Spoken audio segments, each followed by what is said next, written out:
This is the Comics Alternative Webcomics, reviews of Red Hook, Kill 6 Billion Demons, and Rice Boy.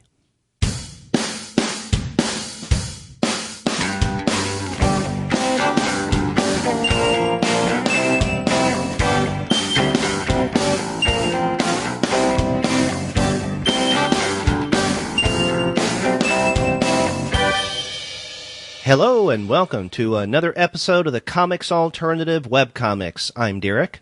And I'm Sean, and we're two guys with advanced degrees discussing webcomics. That's right. And on the September webcomics episode, Sean and I are going to be looking at two current ongoing and one completed webcomic, as we normally do. We're going to begin with Dean Haspiel's Red Hook. After that, we're going to look at Kill 6 Billion Demons by Tom Parkinson Morgan. And then we're going to wrap up with Evan Dom's already completed Rice Boy. And we also have, beginning with this month's episode, a special feature where Sean and I will talk with a couple of new creators, Jim McLean and Paul Schultz, at the ground level of their webcomic in development, Poe and the Mysteriads. But before we get into those discussions, we want to let all of you know that this episode of the Comics Alternative Webcomics is brought to you by the wonderful folks at Discount Comic Book Service. Go to their website, dcbservice.com, for all of your comics pre-ordering needs. There, you're going to find all DC, Marvel, Image, and Dark Horse titles at 40% off of the cover price if you pre-order. For all of the other publishers, you'll find that those discounts are 20 to 35% off of the cover price. And every single month, you're going to find some unbeatable specials. Sometimes those specials will be at 45% off of the cover price, sometimes at 50% off cover, but often you can find discounts that go higher than that. And we also have to give a shout out to their sister company, mydigitalcomics.com, for all your comics in your favorite electronic format. We are discussing webcomics after all. We got to talk digital here. They have a lot of the great publishers that you know and love, from Image to Top Cow and Action Lab, all your favorites. As well as it should be pointed out that their books are available DRM free in both PDF and CBZ formats. It's very useful, very progressive thinking, I think, in terms of selling digital comics. And I also should point out that you can earn 5% towards your DCBS purchases by any purchases that you make at mydigitalcomics.com. So well worth checking them out too if you prefer your comics in electronic format. That's right. Whether you like your comics digital or hard copy, you can't beat the prices at Discount Comic Book Service. Go to dcbservice.com and their sister company, mydigitalcomics.com, for all of your comics pre-ordering needs. And after you do get your comics there, please be sure to send them an email and tell them that Sean and Derek sent you. Well, Sean, have things been going well with you? I've been going very well for me lately. Keeping busy. Just learned about a new project that I get to be working on. I can't really say anything too much at this point. I know you and I have talked about this offline, but I think you know exactly how excited I am for this to go forward. And as soon as we have more to talk about on that, I'll definitely bring up but more on that. But exactly. As soon as certain papers are signed. Yes, exactly. Still waiting. Don't have the contracts finalized yet, but it'll be some exciting announcements, I think, coming soon. Exactly, and we can tease that it does have everything to do with webcomics and will be, I think, central text in the study of webcomics. The only thing out there like that, but we'll talk about that more as things develop. Yeah, absolutely. Yeah. Absolutely. How about you? Well, I wish I had something as positive in the forefront of my mind at this very moment. What's in the forefront of my head is the fact that I'm trying my best not to sniffle on mic. Over the past few days, I've come down with something. It could be a cold. I don't know. But I've got a very runny nose, which is also very stuffy. So I've never understood that phenomena, but there you go. Yeah. And so I will try my best to keep those, I guess, unpleasant nasal sounds and breathing sounds off of this show. But I want to tell you, listeners, if you do hear me sniffle slightly, feel bad for me. Don't hold it against me. I just speaking of the nasal problems in general, I'm just reminded back in the day. I want to say 64, 65, something like that. They actually had a Fantastic Four radio program for a while that was hosted by Stan Lee. Much like how he kind of hosted the Amazing Spider-Man cartoon years later. Mm-hmm.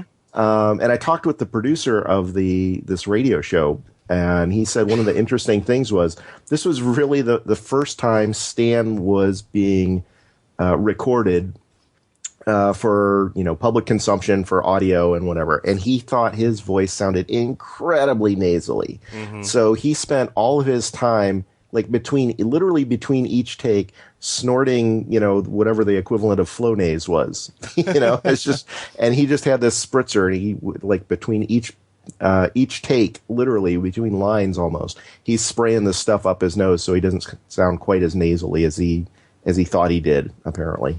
Well, I can tell you from experience with this podcast that nothing makes you attend to the sound of your own voice and your verbal tics more than being on a podcast, and especially if you have to, let's say, produce the episodes and listen to yourself over and over again. And mm-hmm. I'm very familiar of my verbal tics, as well as the different ways that all of the co-hosts of the podcast speak. And, it's interesting that each of us has a different way of communicating, different way of talking that comes out and becomes noticeable, kind of like a audio fingerprint.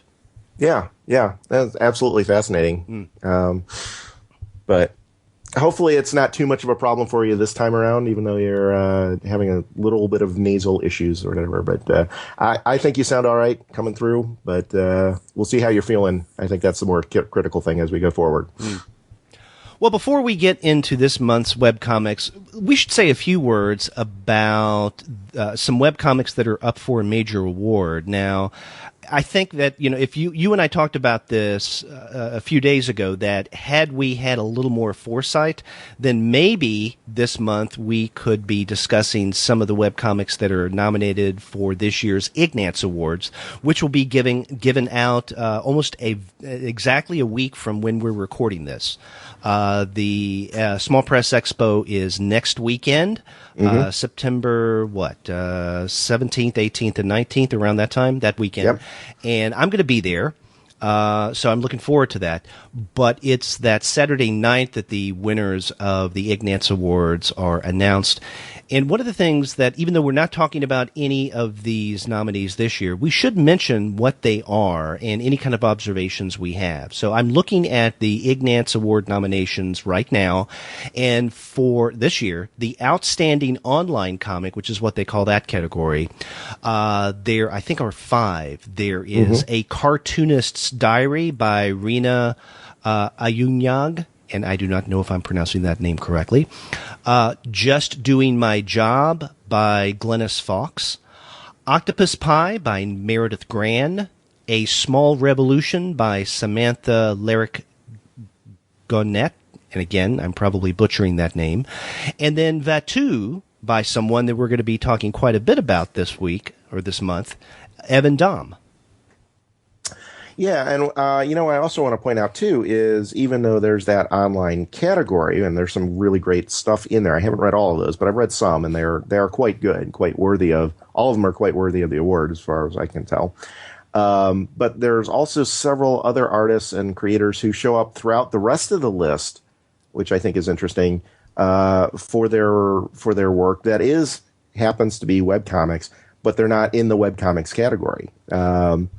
So, for example, Jason Shiga is nominated for Outstanding Series with Demon. Mm-hmm. That started as a webcomic. Melanie Gilman is just outstanding is up for Outstanding Comic with As the Crow Flies. That was also launched as a webcomic. So it's interesting that they kind of end up blurring all these lines together.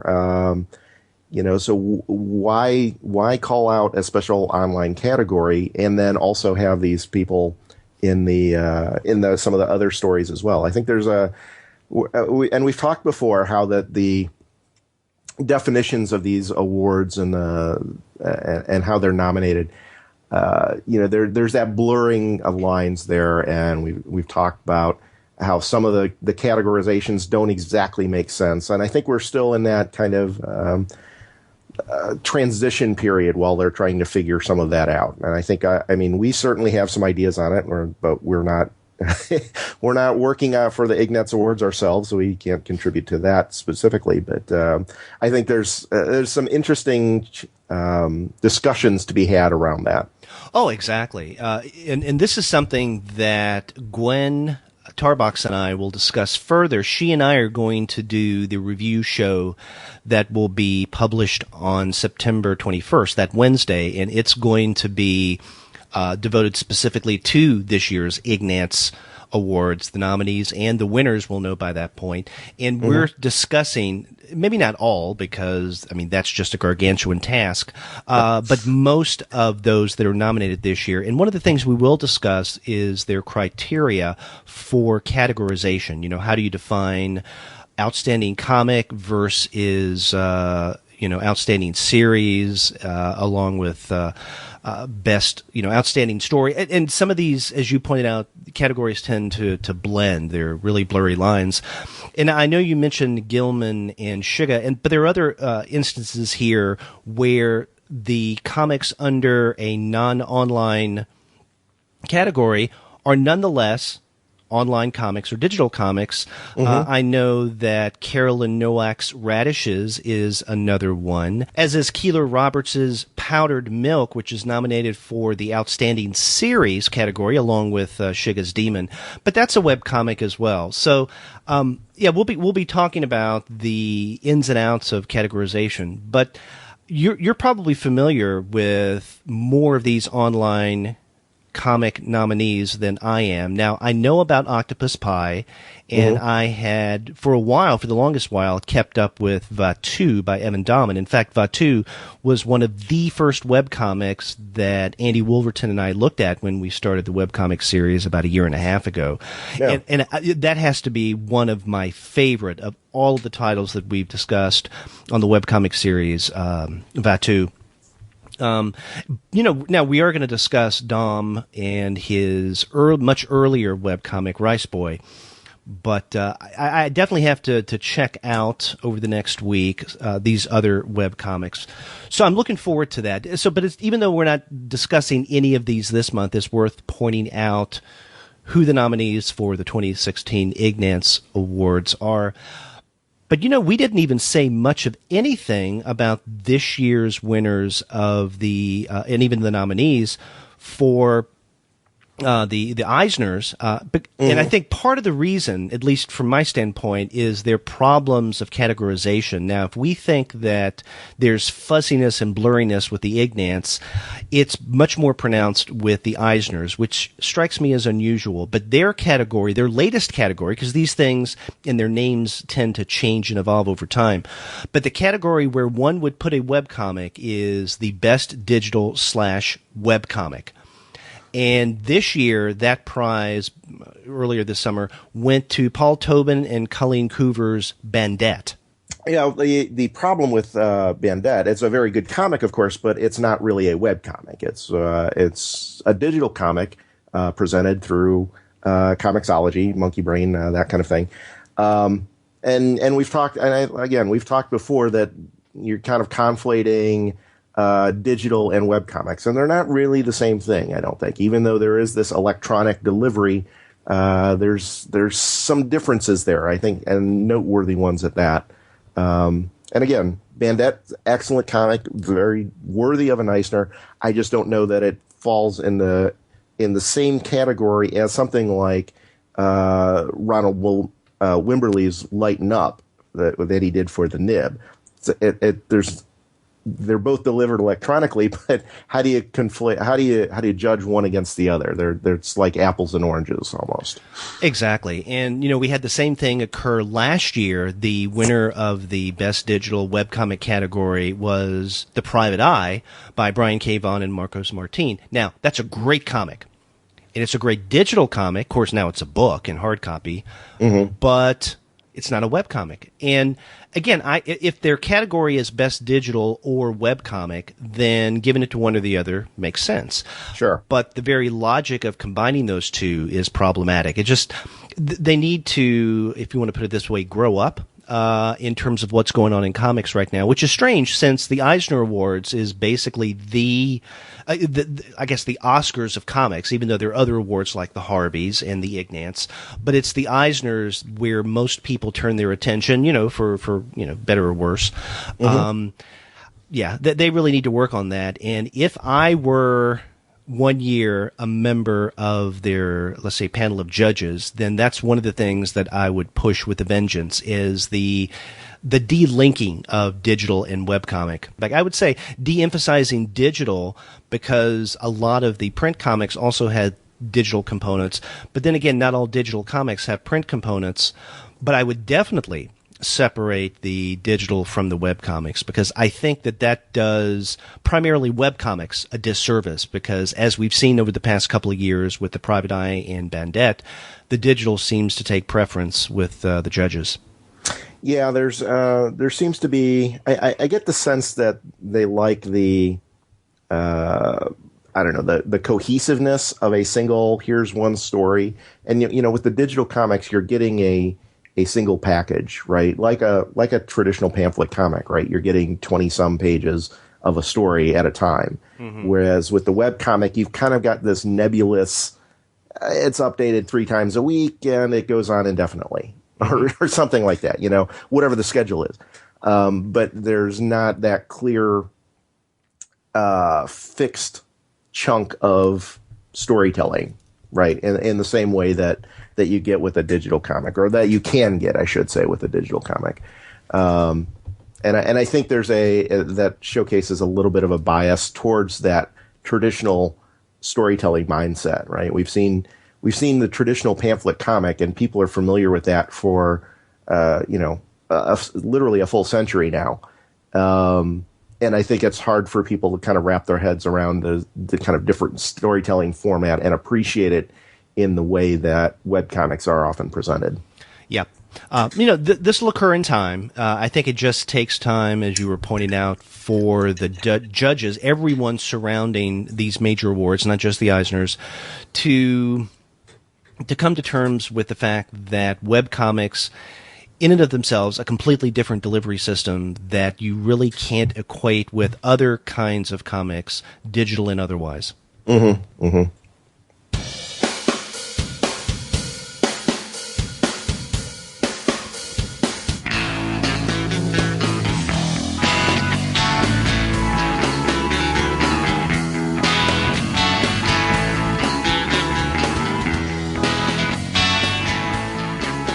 Well, Sean, after that brief excursion into award land, let's get to the heart of this month's show.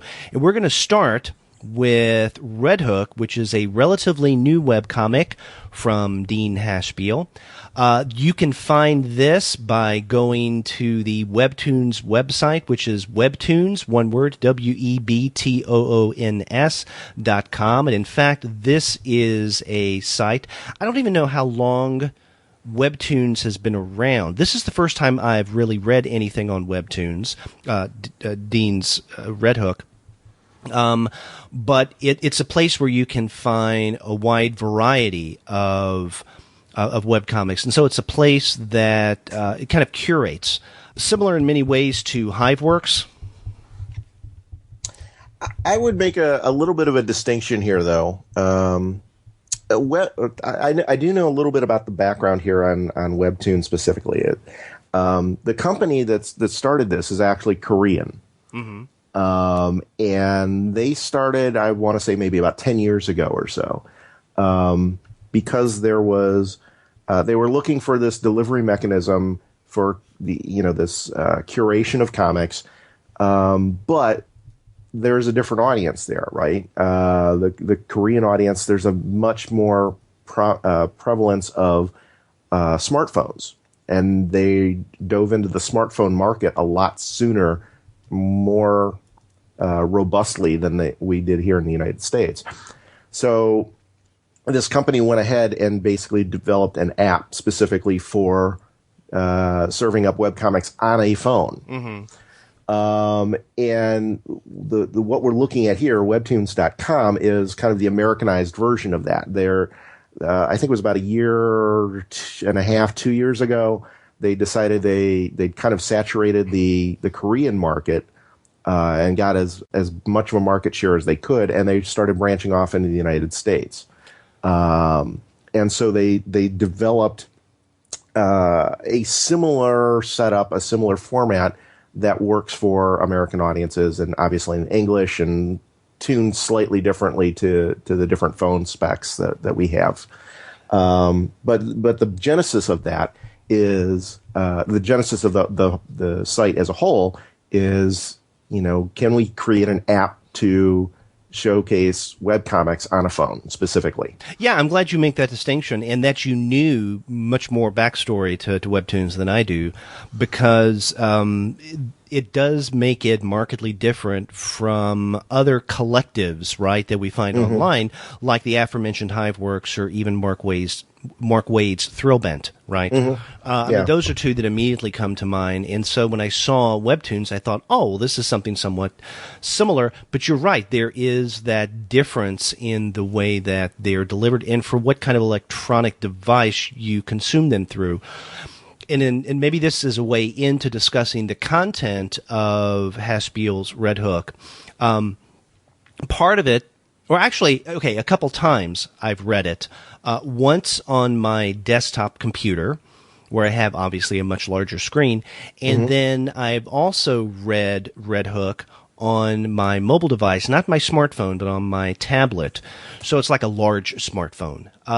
And what I did was I downloaded the Webtoons app in order to do that, because I wanted to see what the reading experience was like, or how it may be different going from desktop to mobile app. And there's a little difference there, I noticed. Now, how did you consume Red Hook? I mostly read it I read the thing in its entirety on the website, right, through my desktop. But, and again, knowing that this background with the phone-specific version of it, I made a point of at least reading some of it and trying to get a sense of how, again, like you said, to see how it plays differently in one format versus the other. But I was actually looking at it on my smartphone as opposed to a tablet. So it's considerably smaller screen and a little bit more, I think, designed for the device specifically. Kind of like trying to get as close to what the experience should be in terms of how they're presenting it. So which do you prefer, reading it on your phone or on your desktop? I think it works much better on my phone, frankly. Well, you know what? Actually, before we get into that, we should probably back up a little bit and talk about what this is about, right? We've been talking about the format, but not the content, right? Well, actually, I think that would be a great way into the content, because one of the things I was going to point out is when I first read it, it was on my mobile device, my tablet. And so I read it through the app, and I had a feeling of kind of claustrophobia, that things were a little too close, right up in my face.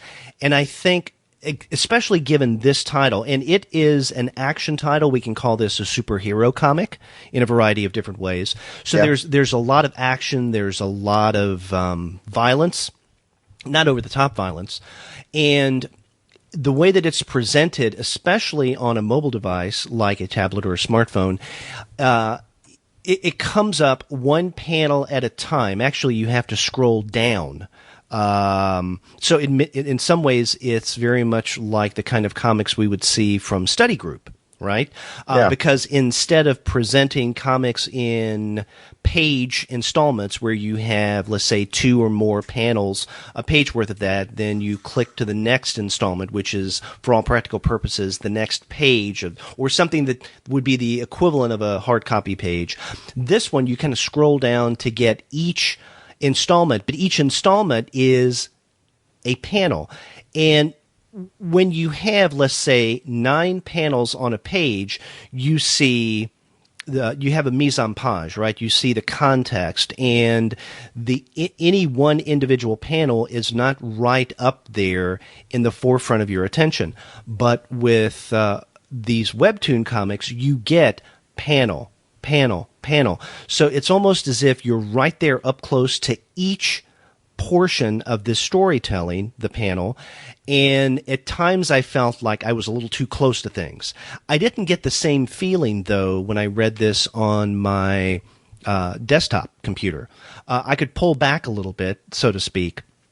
I don't know if one experience made the action more poignant than the other. I just felt a little too close with the mobile device, but that just may be my reading habits and predilections. But to get to what this comic is about, definitely action. But let's kind of broaden the context, not only looking at Red Hook, but also other comics that are a part of this New Brooklyn series. And in fact, the very first page of Haspiel's Red Hook is called An Introduction to New Brooklyn. And this is written by Tom Akel, or Akel, A-K-E-L. I'm not sure how you pronounce that, who's the head of content with Line Webtoon. And he gives some background here that Haspiel and several other creators wanted to do comics that were based in this New Brooklyn universe. And basically the premise for the New Brooklyn is that through various means, which you and I can discuss, Brooklyn, the actual physical, geographical Brooklyn, secedes or breaks away, literally, geographically breaks away from the rest of New York or the rest of the continental United States. So it's its own thing, right? Now, the stories that take place in Red Hook and a couple of other titles that they mention, The Brooklynite, which is going to be by Seamus Biel and the late photographer and writer Seth Kushner, and then Purple Heart, from Vito DeSalte and artist Riccardo Venanzio. All these three titles take place in this New Brooklyn locale, right? And Red Hook is the first title in this series, and it's the one that's the most developed at this point. Now, have you read any of The Purple Heart? I have not had a chance to, no. Okay, I read the first, 5 or 6 installments of it. I think it's pretty interesting. One of the things that's notable about The Purple Heart is you do see the breaking away of Brooklyn and what happens, whereas in Red Hook, this has already taken place, and so at least as of yet, we don't have, as a reader, firsthand knowledge of what happened that day that Brooklyn broke away from the rest of New York. Now, in this introduction, the first page, an introduction of Red Hook, Introduction to New Brooklyn, they say that the first comic in the series is what we're discussing, Haspiel's The Red Hook, but that it will be followed by Biel and Kushner's The Brooklynite, but The Brooklynite's not up yet, I guess for various reasons. Yeah, I think that what they're trying to do is, they're basically trying to create this own little universe, right? Like their own Marvel, their own DC, right. Whatever. But I think they're consciously doling that out a little bit slower, probably for a couple of reasons. Partially because, we've seen people who tried to, we've seen publishers who've tried to mimic that Marvel DC model and put out all of their stuff at once, and it inevitably falls flat. And so they're trying to avoid that. And I think they're also trying to establish a little bit more of the continuity. And so that whatever this next portion is, I think would take place within regards to the continuity a little bit after we see our Red Hook story, right? So, Red Hook, is the primary character of Haspiel's piece. And what we're seeing is in the story is basically an introduction, I think, to the character and why he's doing what he's doing and who he is and all that. I think once we kind of get through that introduction to him, then, if and when he shows up in these other stories, he'll already be this, solidly established character. Right. So I think that'll help ease the kind of transition and the continuity from one story to the next, from one title to the next. Exactly. And from this introduction we get on the first page of Red Hook, this springs from an idea that Dean Haspiel had. Not just Red Hook, but this entire New Brooklyn world, right? This scenario that we're thrown into. So it would make sense that we start with his title. Now, we do have a good chunk of stories so far with Del Sante and Venanzio's Purple Heart, and that seems to be pretty good, the bits that I've read so far. But we don't yet have anything from The Brooklynite, which was supposed to be the second webcomic that's part of this New Brooklyn series. My guess is that they've run into some complications because of, I don't know, maybe, the passing, I don't know if it was early last year or late 2014 of Seth Kushner. Mm-hmm. So that may be holding things up, but, we can expect that in the future, at least I hope, because I'd like to see what this is like. But to get to, I guess, Red Hook specifically, now, Red Hook, who becomes a superhero, does so reluctantly. He is actually not a supervillain, but what he prefers to call a super thief when this story begins. His real name is Sambrosia, which I really love the way that Haspiel is playing around with names here. But his name in this, his character is the Red Hook. Now, of course, he gets his name, as many characters in this comic does, from locations in Brooklyn. So obviously, Brosia is representing the Red Hook section of Brooklyn. And his partner in crime is also his girlfriend, a woman by the name of Ava, but her masked name is the Possum. And these are two thieves who go around and, kind of steal, not necessarily small time, right? It's not like they lift cigarettes from a market. But it's nothing major, right? They're not supervillains. So we don't have anyone on the level of a Joker or a Dr. Doom, let's say. And so when this story begins, we get the Possum and the Red Hook, get a little bit of their relationship, what they do in terms of stealing art. It's the first theft that we see. And then right after we're introduced to them, a superhero in this New Brooklyn universe, someone going by the name of the Greenpoint, and again, Greenpoint, a location in Brooklyn, seems to be having a fight with this female. Is she a superhero at this point? We don't know at first, but she seems to be, called the Invisible Light. And so something's happening there. We don't know exactly what. But Greenpoint eventually visits the Red Hook. And the Red Hook, this is where he becomes a reluctant superhero. The Greenpoint is about to die, and before he does, what he does is he tells Red Hook, you have to carry on my power. And he plunges his hand into the chest of Red Hook. And the Greenpoint's hand clutches Red Hook's heart. And then Greenpoint cuts off his hand at the wrist. And so his hand, which is clutching Red Hook's heart, which sounds freaky, I know, in description here, it has a hold of his heart, and that is called the Omnifist of Altruism.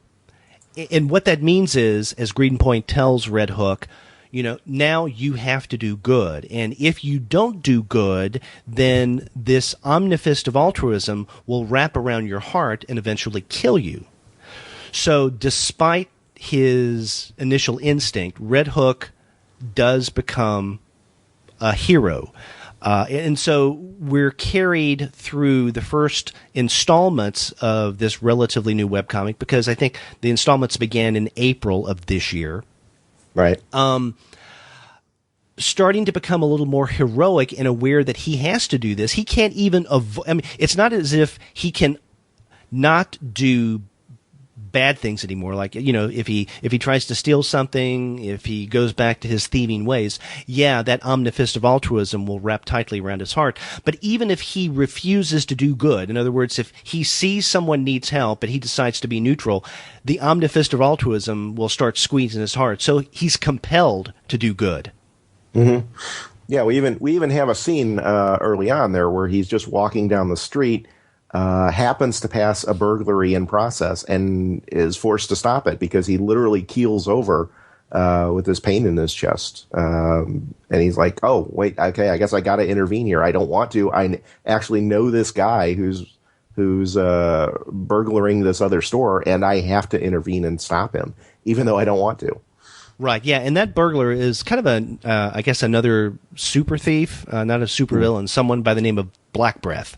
Yeah. So he fights him. But we do have super villains in this universe, and we're introduced to one fairly early on, someone who goes by the name of Benson Hurst. Again, a Brooklyn location.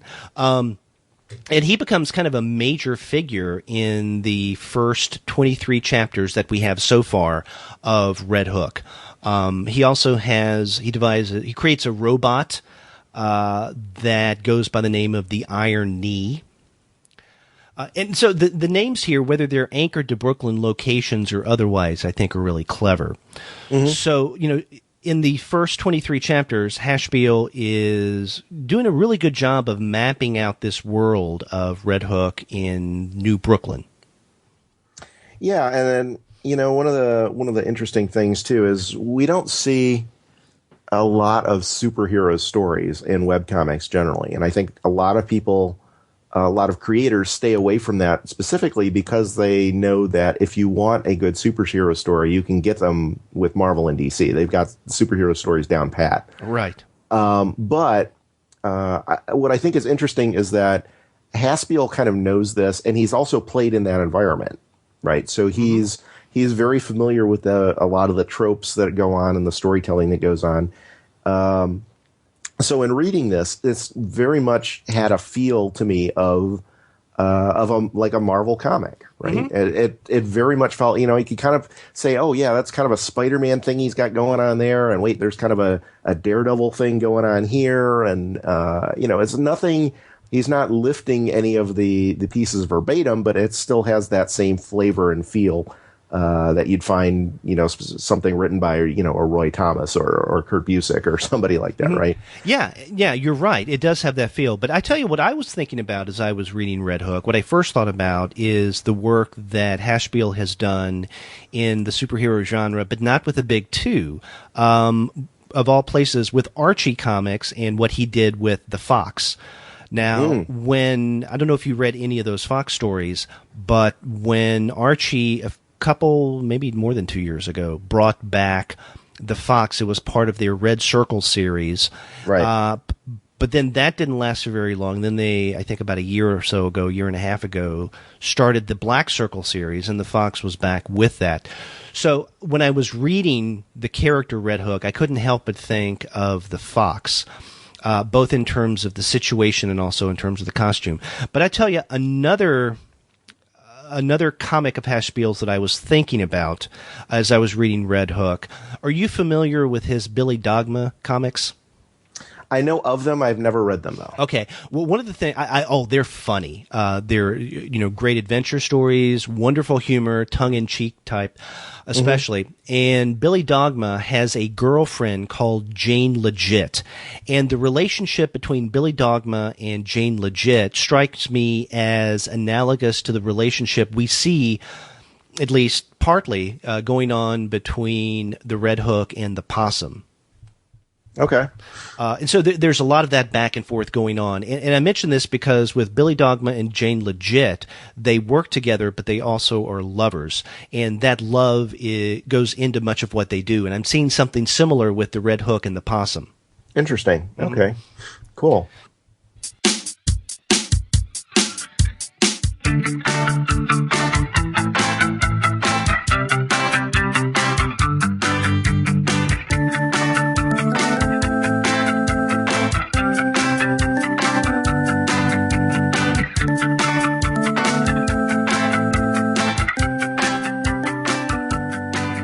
But the Red Hook's life of, first crime, but then heroism, inadvertent heroism, being linked to relationships in his life isn't limited to that.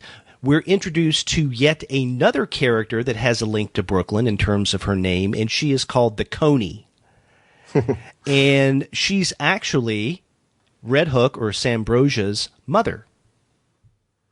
And that was the interesting thing that struck me, is just that bringing in that other dynamic, right? Because you can certainly have there's kind of almost a trope within the superhero comics that you've got the girlfriend or significant other as part of the storyline. But then introducing the parents, there's a whole nother set of dynamics that are going on there, right?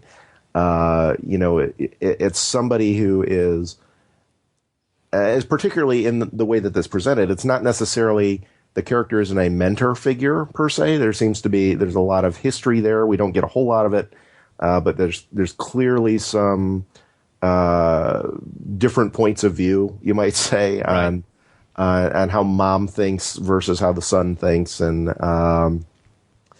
there's a lot that it introduces, I think, very interestingly, a lot of interesting. I don't want to say baggage necessarily, but there's a lot of, like I said, a big dynamic there that you don't typically get in a lot of comics, right? You'll get, maybe a mentor figure that acts as kind of a father figure or whatever, but those are pretty stereotypical most of the times you see them, or at least most of the times I see them. This, I think, is there's an interesting and a more almost original take on bringing in a parent or guardian figure to the dynamic of the characters in the story. Exactly. And, another thing we get with Broja's mother, the Coney, is more backstory of Sam Broja or Red Hook. And one of the things I appreciate that Haspiel has done in the first 23 chapters is write the story of the Red Hook, both who he is now and how he eventually became the super thief and now this inadvertent hero, in a relatively short span of time. Now, early in this webcomic, we get the background of Red Hook or Sam Broja. He started off as a fighter, right? He was a really good boxer. And through one boxing match, he ended up accidentally killing someone. And that basically ended his boxing career because that was all he could do, really. He had a difficult time finding another job. So in order to make ends meet, what does he do? He becomes a thief. And he becomes a thief through this character wearing, this red outfit called the Red Hook. And so that is where he is when we're first introduced to him in this webcomic Red Hook. But then with the introduction of his mother, the Coney, we find out even more about his backstory, about what happened to his father and why that has everything to do with the mother going into crime fighting, because she is a crime fighter, right? She's very much like the Green Point in there. There's no ambiguity there. She is one of the good guys. Right. Now, we get more ambiguity with, I think she was a lover of the Green Point, at least from what I can gather, and that is the invisible light. Yeah, that's interesting in that I'm using the word interesting a lot today for some reason. But this is an interesting webcomic. It's a very interesting webcomic. It's another one of those things we don't have. There's a lot of allusions, I think, to the Light's relationship with Greenpoint, but we still don't get a whole lot of backstory. But we do get enough to know that Greenpoint's, I guess, choosing of Red Hook as the bequeather of Omnifist of altruism or whatever. I don't know what his official title is, but she's obviously very upset at this and thinks that was a bad decision and it should not have been made. And there's then this an additional tension there that she's not only dealing with the loss of Greenpoint and whatever the exact nature of their relationship was, she clearly cared about him. So she's not only dealing with his loss, but she's also trying to reconcile that with his literally his last act, which was, getting this, passing this Omnifist onto Red Hook. So there's a bit of some level of anger, some level of challenge there. And there's a lot, it throws a lot into the story, in a fairly short amount of time. Mm-hmm. Yeah. So, and we're going to learn more about the Invisible Light as the chapters unfold, but we know enough about her and her relationship with Greenpoint. And then there was something that went on between those two that caused Greenpoint to go elsewhere to find another vessel for the Omnifist of altruism. We also are given hints that what has happened in Brooklyn, you know, the literal breaking away from the rest of New York, had something to do, maybe everything to do, with the Invisible Light. It was something that she did that caused this. And that's interesting because when we were first thrown into Red Hook, one of the biggest questions I had, especially after that setup on page 1, right, about the New Brooklyn universe, is how did Brooklyn break away, literally, from New York, from the rest of the continent, or the rest of the island? And that was a big mystery until at one point, and this is well into the 23 chapters we have so far, at least as of this recording, there is some mention that something that the Invisible Light did caused that big cataclysm. Yeah. And like you said, we don't know any details at this point, but I'm sure that's something that's going to be explained in future upcoming chapters. Right. Because, you know, one of the things that I think is very poignant about this series is that even though, I mean, this is not only, keep in mind, this is not only the introduction to this Red Hook character, but this whole, you know, Brooklyn being ripped apart and this new, almost a new universe of characters, right? This is the introduction to all of that. And I think that's where you need somebody like a Dean Haspiel to be working on it, because this is not right. This is not some guy who's just said, oh, hey, you know what? I want to do a webcomic, right? This is somebody who's been in the industry and a working professional for decades now, right? He knows how to tell a story. He knows storytelling. He knows how this all works. And you see a lot of that on display here. There's a lot of stuff going on, but he's still able to convey it in an easily digestible manner. So that as you're reading along, you can say, oh, wait, there's something going on here with this Invisible Light and Greenpoint. I'm not sure what it is, but I know enough to know that it's significant. And I know that, you know, that's something I can look forward to in next chapter or 2 chapters or 3 chapters out or something like that. And he establishes very quickly on, even if you've never read Haspiel, I think he establishes early on in the series that he knows what he's doing from a storytelling perspective. And it's easy as a reader to sit down and kind of trust that you, as long as you just follow the story, you'll get what you need to get out of it. Now, I wonder if Haspiel has any plans of taking completed storylines of Red Hook and putting them in print form. I don't know. I have yet to see, and I have yet to see anything that's launched in Webtoons originally translated into a print version. Yeah, I haven't come across anything, but then again, there may be a lot that I don't know about here, because again, as I pointed out earlier, I really don't know as much about Webtoons as you do. Yeah.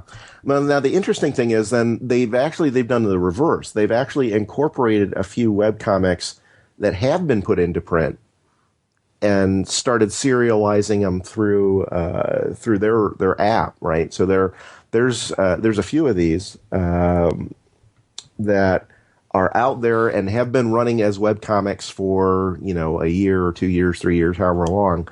And then Webtoons came along and said, hey, you know, we'd love to feature you in our setup here. Do you want to you know, be part of this? And as far as I know, like I said, there's been at least a few of those that were done as webcomics.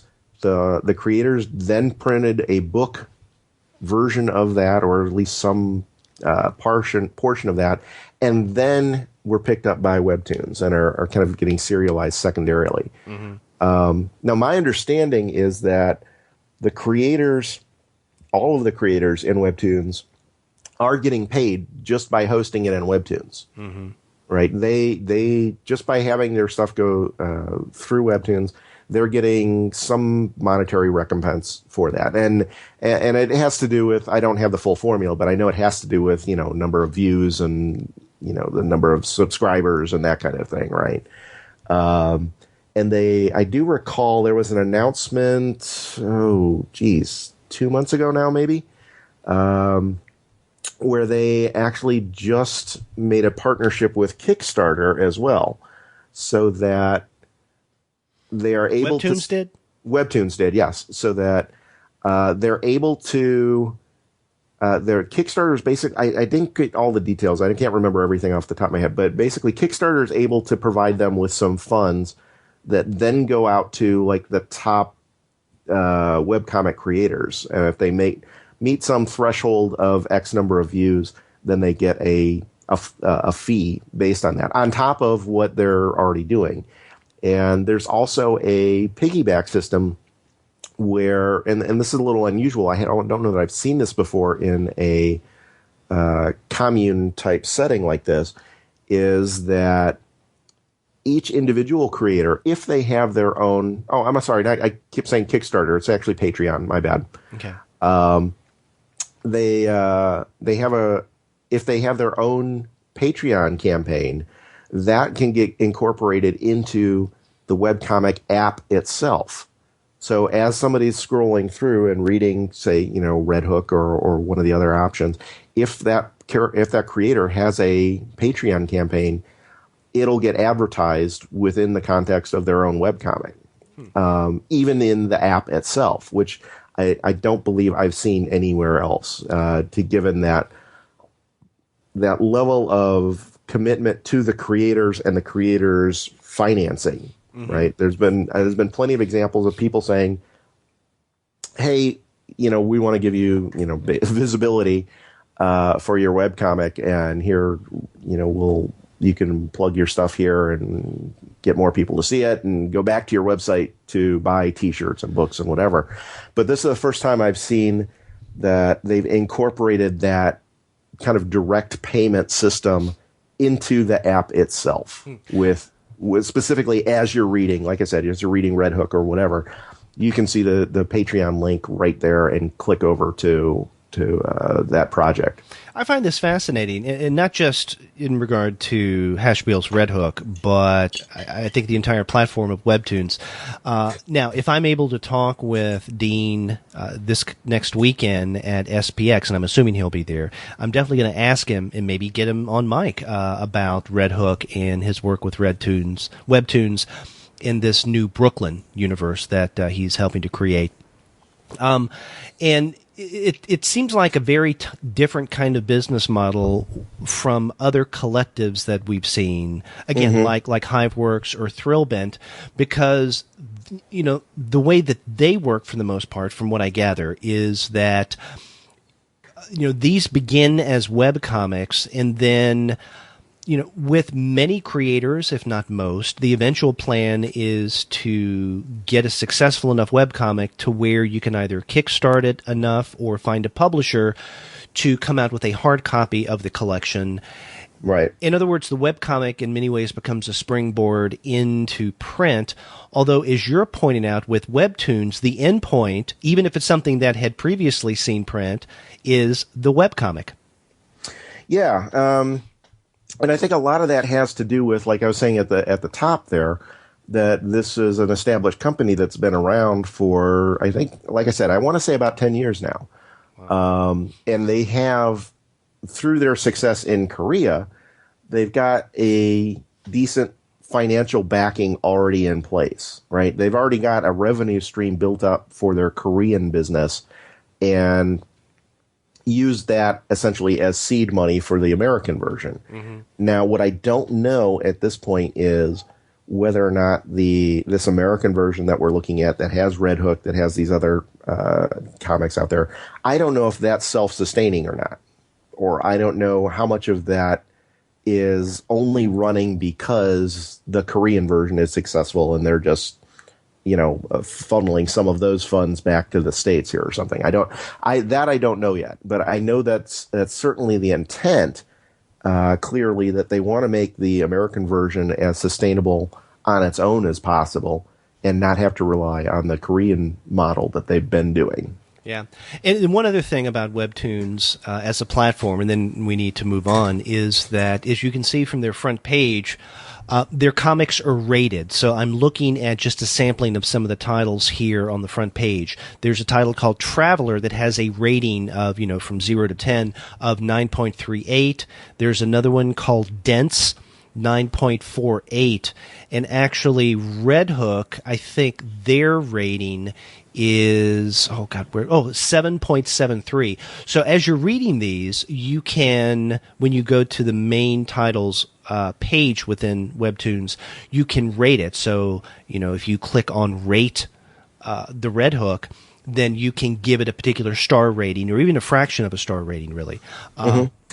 And that goes into the formula. And I guess that becomes part of the algorithm as to how popular it is and where it's displayed on the front page or within the genre breakdown. Because you can search these comics on Webtoons not only by popularity, but also by genre. Yeah, and they have, we should point out, too, that they have quite a lot there. A lot, yes. There is probably something for everybody in terms of comics there. I mean, there's just that much there. And some of it is, like I was saying earlier, some of that is stuff, that you can find online already. I'm kind of scrolling through the list here. Cooking Comically, I know, is online. Happy Bunny is online. I know I've seen some others. I'm drawing a blank on some names offhand, but Safely Endangered, I believe, is online. Lunar Baboon is online, right? So there's stuff you can find elsewhere just by looking around online, right? But they've kind of got this curated format, so you can still read a lot of your favorite comics within the context of Webtoons. They've got all those branches of stuff. The same as if you were just looking for comics online, just generally. Right. And I think another thing that probably goes into their algorithm of what's popular and whatnot is the fact that you can subscribe to these webcomics. Now, subscribing to a webcomic is nothing new. What you would do is you would either sign up for their list or, better yet, subscribe to their RSS feed. Okay, so that is usually the way, I guess, with traditional way, that one could keep up with, or if you want to call subscribe, to a particular webcomic. Now, you can subscribe to the RSS feed on, let's say, with Red Hook through Webtoons, or you can subscribe. But that is something that you do through the app, right, through the program itself.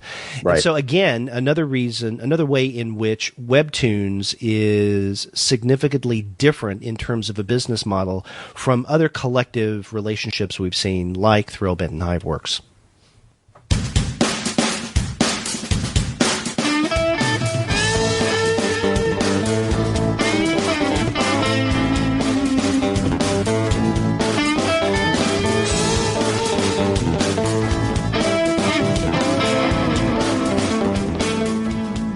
So, Sean, let's move on to the next title that we're discussing this month, and this is Kill 6 Billion Demons, written and drawn by Tom Parkinson Morgan, and you can find this at Kill 6 Billion Demons, and that's all one word. And by the way, 6 is not the number, it's spelled out, so it's kill6billiondemons.com.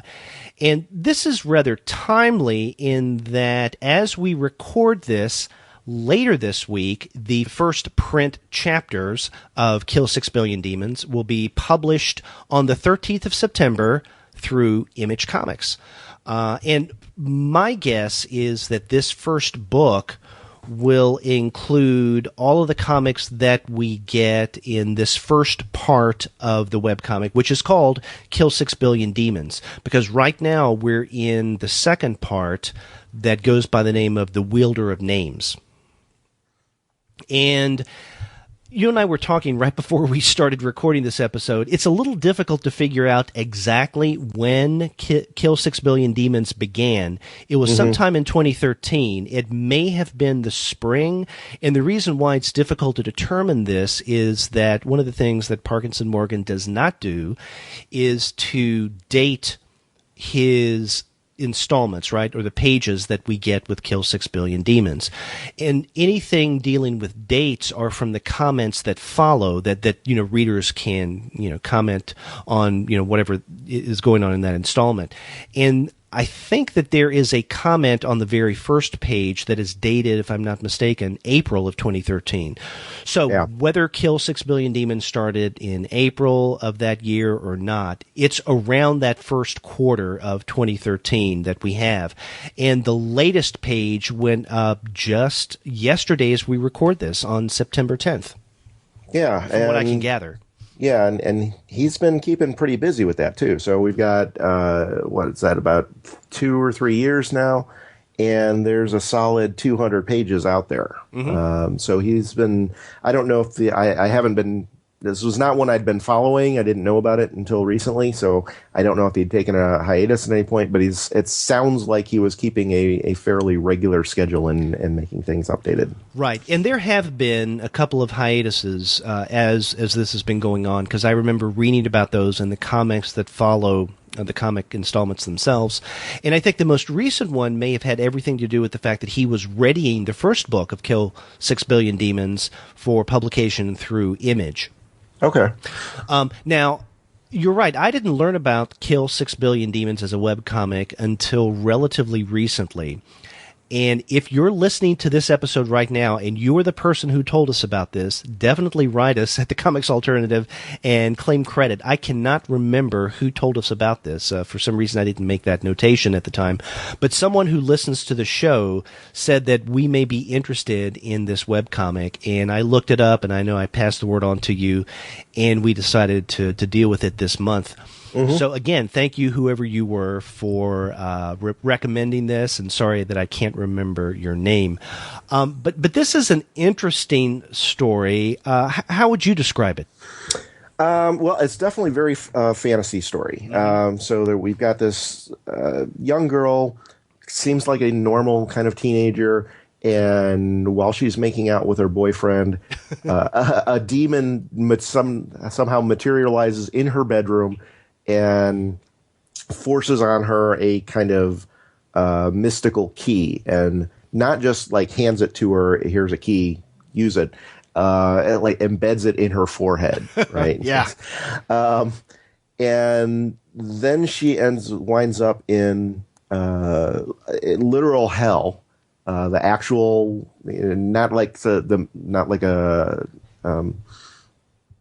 an analogous one. There is in this universe, there's a literal hell. She goes down there and is basically spends the rest of the story trying to find her boyfriend, who's somehow disappeared in this, find her boyfriend and leave.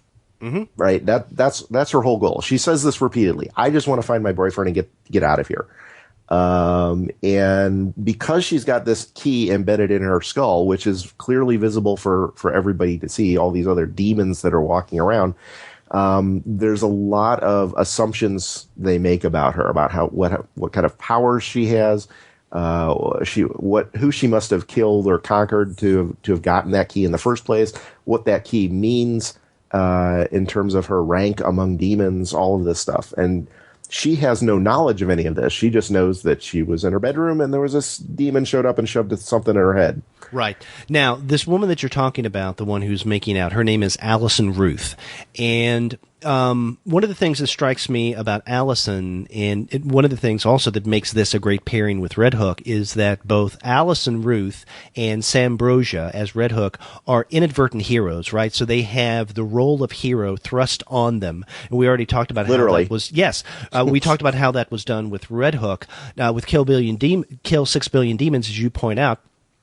Some demon comes in, or some creature of some sort, and shoves the key, whatever this key is for, into her forehead to make her some kind of hero or some kind of notable character. We don't exactly know the full details yet. So she goes into this realm in order to find her boyfriend. And then by the end of the first part, or I guess the first chapter, which is called Kill 6 Billion Demons, she's able to return home, but she nonetheless by the second chapter, The Wielder of Names, returns back to this hellish world, going toward this place called the Throne, not only to look for her boyfriend. I mean, that's why she goes back, but also because there's something else going on, right, that she can't definitely put her finger on. And I think it's this sense of heroism. She has to go back and do something, even though she's not entirely clear what that is. So in that way, both Red Hook and Kill 6 Billion Demons are similar. Yeah, and one of the things that's works well for this story in general is that, we're thrust into this demon world very early on. I think within the first 5 or 6 pages, if I recall correctly. Right. And because it's this entire fantasy world, she spends most of the story there. Because it's in this entirely fantasy world with these bizarre demons, there's a lot of stuff that we as readers don't know, right? You don't know how the physics of this world operate. We don't know the hierarchy of the demons. We don't know the levels of hell, which are worse or better or whatever, what these cities mean or, anything like that. We know nothing about this society. But because Allison is also in that same situation, she's able to go through and act as a reader surrogate in a lot of cases, right? And so she's flatly asking questions that the readers have too. It's like she's saying, what is this? What is going on here? Why is this important? And and within the story context, that makes a lot of sense from the reader's perspective, right? Because just as you're asking all of these questions, she's asking them as well, because she doesn't know anything more than we do at this point.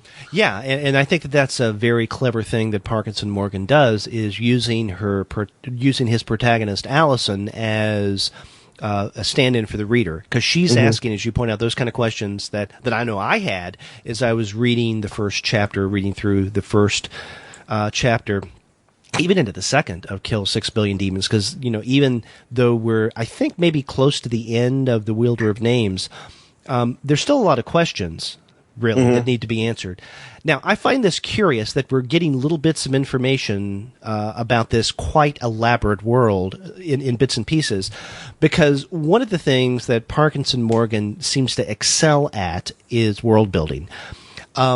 Not only through the comic itself, but perhaps even more significantly through the blog entries that accompany most of the comic installments.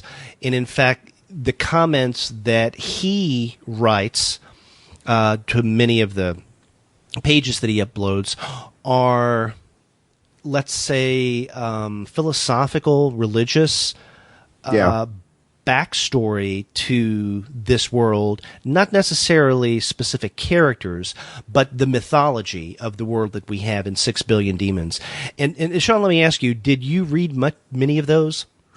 I didn't. I scanned through them. Most of what I got out of the broader mythological sense was he's got a section on his site just called Liturgy, which he goes into, and it's not a response to anyone in particular, but he's written up a lot of the religious, would be the religious texts within that world. And that's fairly extensive as well, right? I mean, it's almost literally a Bible for within, again, the context of this world. Right. So there's clearly a lot of, like I said, I kind of only scanned through the comments that preceded each or followed each installment, but there's clearly a lot that he's got on, not only on the site, but in the back of his mind in terms of how all of this is built and what it all means and where this comes from. Right. And along with the liturgy, there is a link for a wiki, and if you click on that, it takes you to the page that he created on Wikia that gives even more elaborate backstory of this world. There is another link on the main website called Demoniac, which I think has guest art. So in other words, this seems to be a world that, even though we don't have, great amounts of detail yet through the comics, is nonetheless mapped out in quite a bit of detail in the supplementary material that we see in places like the Wikia that this links to in the liturgy. So, Yeah, so there's that. And I tell you, another place where the author Parkinson Morgan really excels is the art. And I think my sense of things is that one of the reasons why we see this in print is because of the art of Kill 6 Billion Demons. Yeah, he's really an incredible draftsman, I think. And the detail. Yeah, there's a lot of detail. And one of the other things, too, I mean, not just the level of detail with the illustration, but I was always repeatedly struck by the coloring that he put into it as well. It's a very rich environment. He uses a lot of kind of naturalistic colors, but the way he's treated the lighting in a lot of cases, I think is very attractive. I think just to sit there and look at the page layout and then seeing all the colors, especially like some of these pages that have these really deep blues contrasting with these bright reds and oranges. It's very attractive looking just across the board, I think. Oh yeah, I agree. Now, I like this story, and I would like to continue reading Kill 6 Billion Demons, if not in webcomic format, then to go on to get the book collections that Image is going to be putting out. I do have to say, though, this is an exciting and elaborate world that Parkinson Morgan has created. Incredible art. But navigating this website, navigating the webcomic is a challenge. And this is, you and I talk every month about the content and then the platform. And sometimes you can have incredible content and other time, and you can have at the same time, I guess, an incredible design of the webcomic where it's easy to find things. You can navigate effectively through character lists, through the archive and all that. But this is one of those cases where content, I feel, this story is intriguing, very elaborate. The art, same thing. But the website itself, how this webcomic has been designed, confusing. And it's difficult to find information. Case in point, I was trying to, right before we started to record, was trying to remember the name of that angel, the main one that Allison is working with, and I couldn't remember the name. So I thought, okay, let me click around to see if I can find what the name was. And I swear, I couldn't do so quickly. And it's even worse than that. And as far as I'm concerned, is that obviously, like I said, I haven't been following this for very long. So I'm coming to this. There's already, say 150, 200 pages of content already out there. And it's clearly a story that you can't just jump into the middle of. Right. Right. And that's plainly evident from just reading any one page. So, okay, fine. I'll try to go back to the start. The problem is, or one of the problems is, he's got a checklist or a drop-down menu on the side. Says, you want to select a chapter. He's got 2 chapters broken out, Wielder of Names and Kill 6 Billion Demons. Those are reversed. Mm-hmm. And what I mean is he's presenting the second chapter first and then the first chapter. And within each chapter, he's got, I don't know if you want to call them sections or subchapters or whatever. And then he's got them listed out. Here's Wielder of Names 1, Wielder of Names 2, Wielder of Name 3. Then you get down to Kill 6 Billion Demons, Kill 6 Billion Demons 3, Kill 6 Billion Demons 4, 5, 2, then 1. Mm-hmm. And so I'm looking at it, it's like, that doesn't make sense. So I started at the very top where the latest thing was, right? And so Wielder of Names, Chapter 1, I start reading in, and it made not a lick of sense. It felt to me like I was reading... like I was trying to dive into like the Marvel universe, never having read a Marvel comic ever before, right? And there's a level of density of information that the individual panel to panel transitions make sense. You can follow the basic storyline, but there's a lot that you're missing for some reason. And I got through the entire Wielder of Names section, the Wielder of Names chapter. And then finally continued on to Kill 6 Billion Demons, and only then realized that I'd read the second chapter without reading the first, because the navigation doesn't make sense, right? It's backwards. Yeah. And on top of that, I mean, I think that you were lucky to actually find what in essence is an archive, because it's not called archive. It's titled above the drop-down menu, consult. It's like, what the hell is consult? And right before that, there's another drop-down that is titled unearth. It's like, what's unearth? And how is unearth as an archive different from consult? I mean, both of them are archives of some sort. But you learn that unearth seems to be to the various blog entries that he maintains, I think. And then consult is the archive of the comic proper. But then if we look at, and if we can determine, as you did, that consult is the comic archive, that's out of order. Or at least it's it's both confusing and out of order. Yeah. And then once you do get to any one of those pages, right, you select, Kill 6 Billion Demons, Chapter 1 or Part 1, you go to that page, it presents you go to that web page and it presents the individual comic pages in reverse order. Right. So you have to then scroll back if there's each of those subsections has a different number of pages, but you have to scroll past 17 other pages to get to Chapter 1, Page 1. Right. It's certainly doable. And once you get there, you can just click through one page at a time, as most comics do.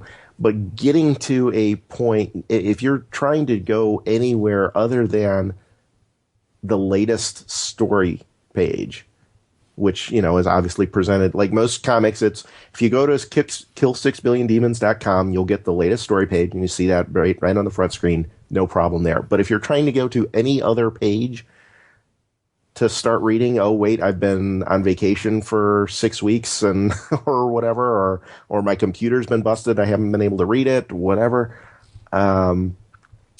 If you're trying to go to any other page, it is an absolute nightmare trying to navigate to it. Right. And, again, this comes back to an issue that you and I have discussed many times, and that is the difference between great webcomic content and digital design and usability.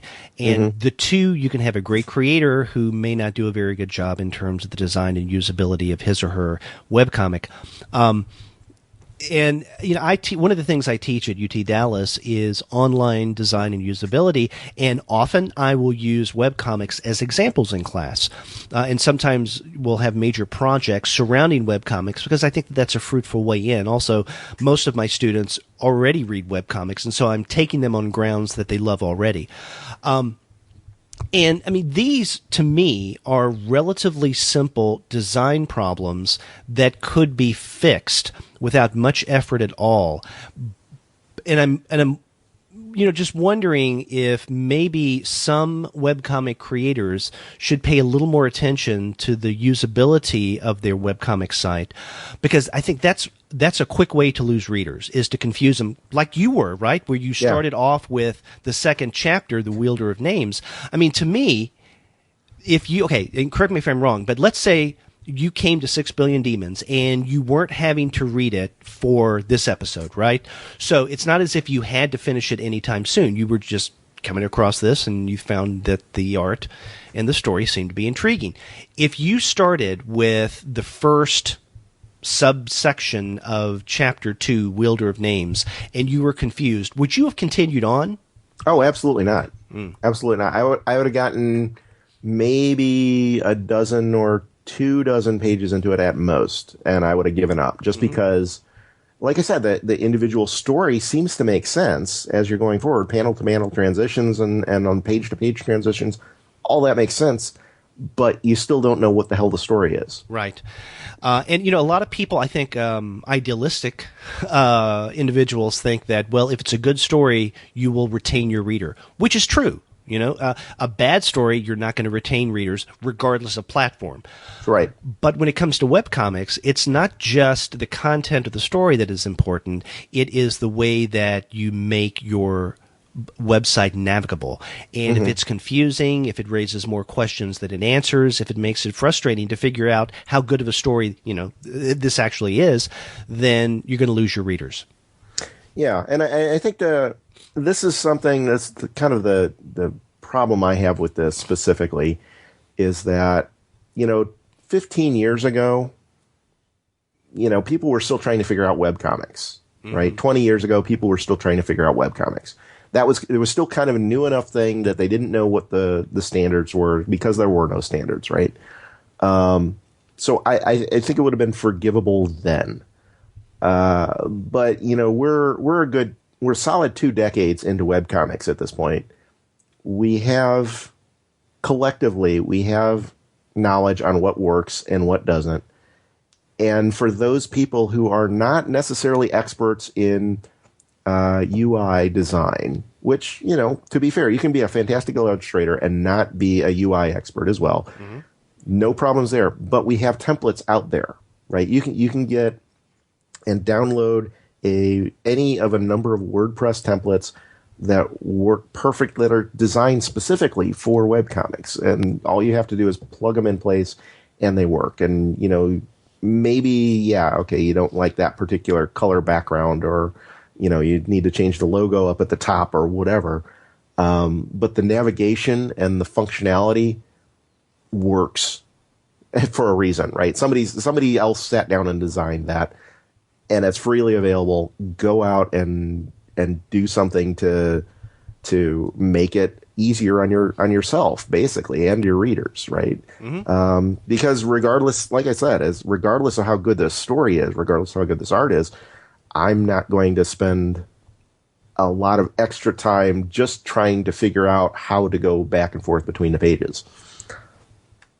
So take advantage of the fact that somebody's already figured out how to get that to work, and just implement that. And it's maybe not creatively original, and maybe there are people doing more interesting things with their UI, but you at least have something that works. Great point. I think that's important. Yeah. I think that's very important.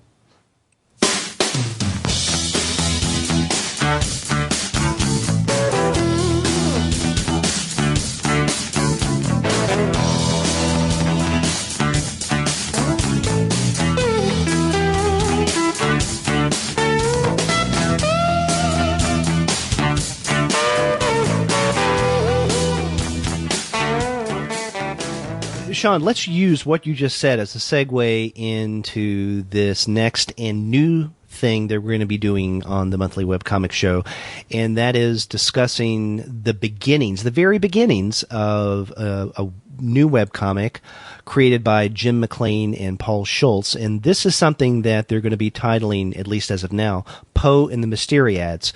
And so when you and I were talking about Parkinson Morgan's Kill 6 Billion Demons, as well as Haspiel's Red Hook, not only in terms of the story, but the design of the site. I mean, this is something that these guys will need to keep in mind as they lay the groundwork and continue laying the groundwork of this new webcomic. Now, this is something brand new to the Comics Alternative Webcomics series, and this is actually your idea, Sean. You came to me the other month and said, I know a couple of guys who are starting a brand new webcomic.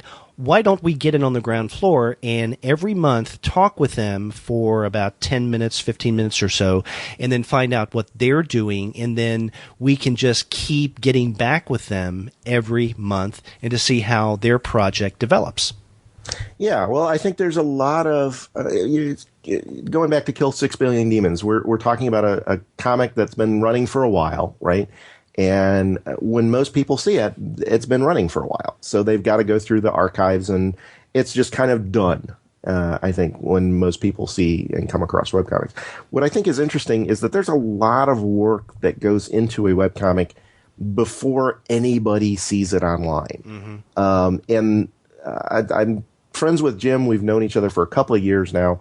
And he threw out this little preview page of art that he and Paul had created on this idea, and I said, yeah, that's really cool. That looks neat, but more importantly is that's something that's just getting started. So what I think is going to be interesting is following that and seeing all of the things that come up in the development of a webcomic before it even hits your screen, before anybody can see this and say, oh, this is a cool webcomic, I'm going to read this every week or every month or whatever it is.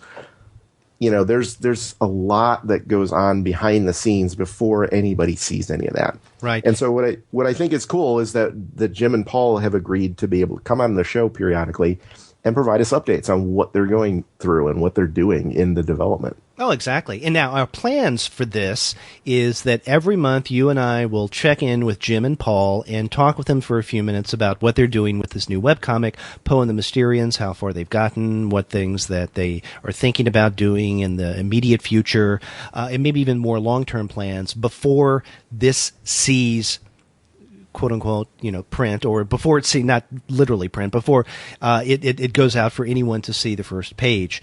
So now we're hoping that this will work out, because we're going to have to coordinate with these guys and their schedules every month as well. So not only do you and I have to coordinate a time that we can get together on Skype and do this, but we also have to coordinate with these brief conversations with Jim and Paul. Now, we have had our first conversation with those guys about Poe and the Mysteriads, so let's listen to what we talked about the other day.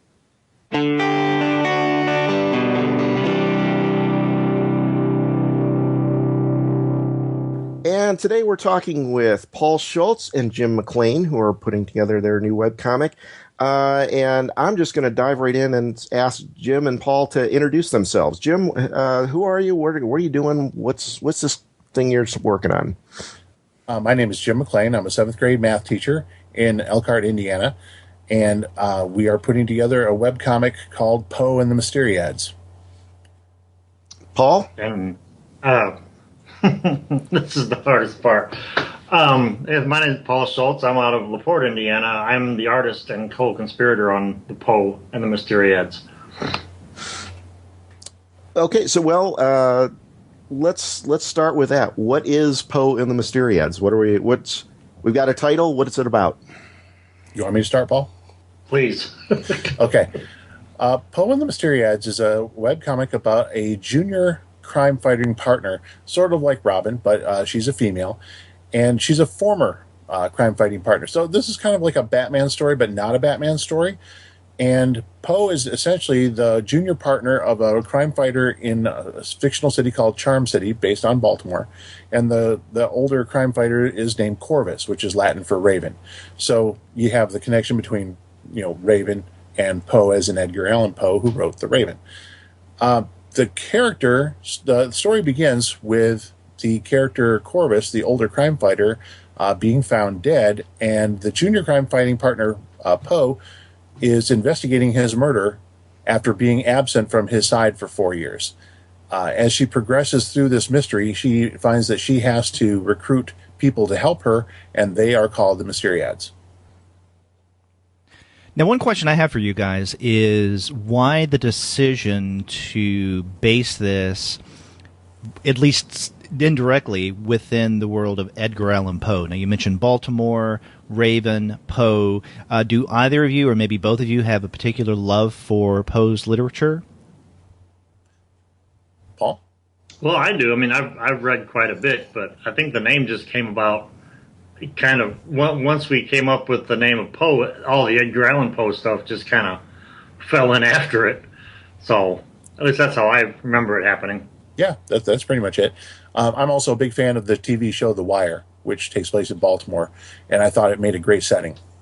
Huh. Although our version of Baltimore is far, far different. It's part Victorian architecture and part Art Deco, so it's a whole different city. But the inspiration came from The Wire for me. Yeah, because we wanted it to look like, Edgar Allan Poe, but yet with the more modern buildings and stuff. So it's kind of a blend of the two. Now, speaking of that blend there, and we've seen this. You shared with us this one page of kind of preview art, your test art, whatever you want to call it.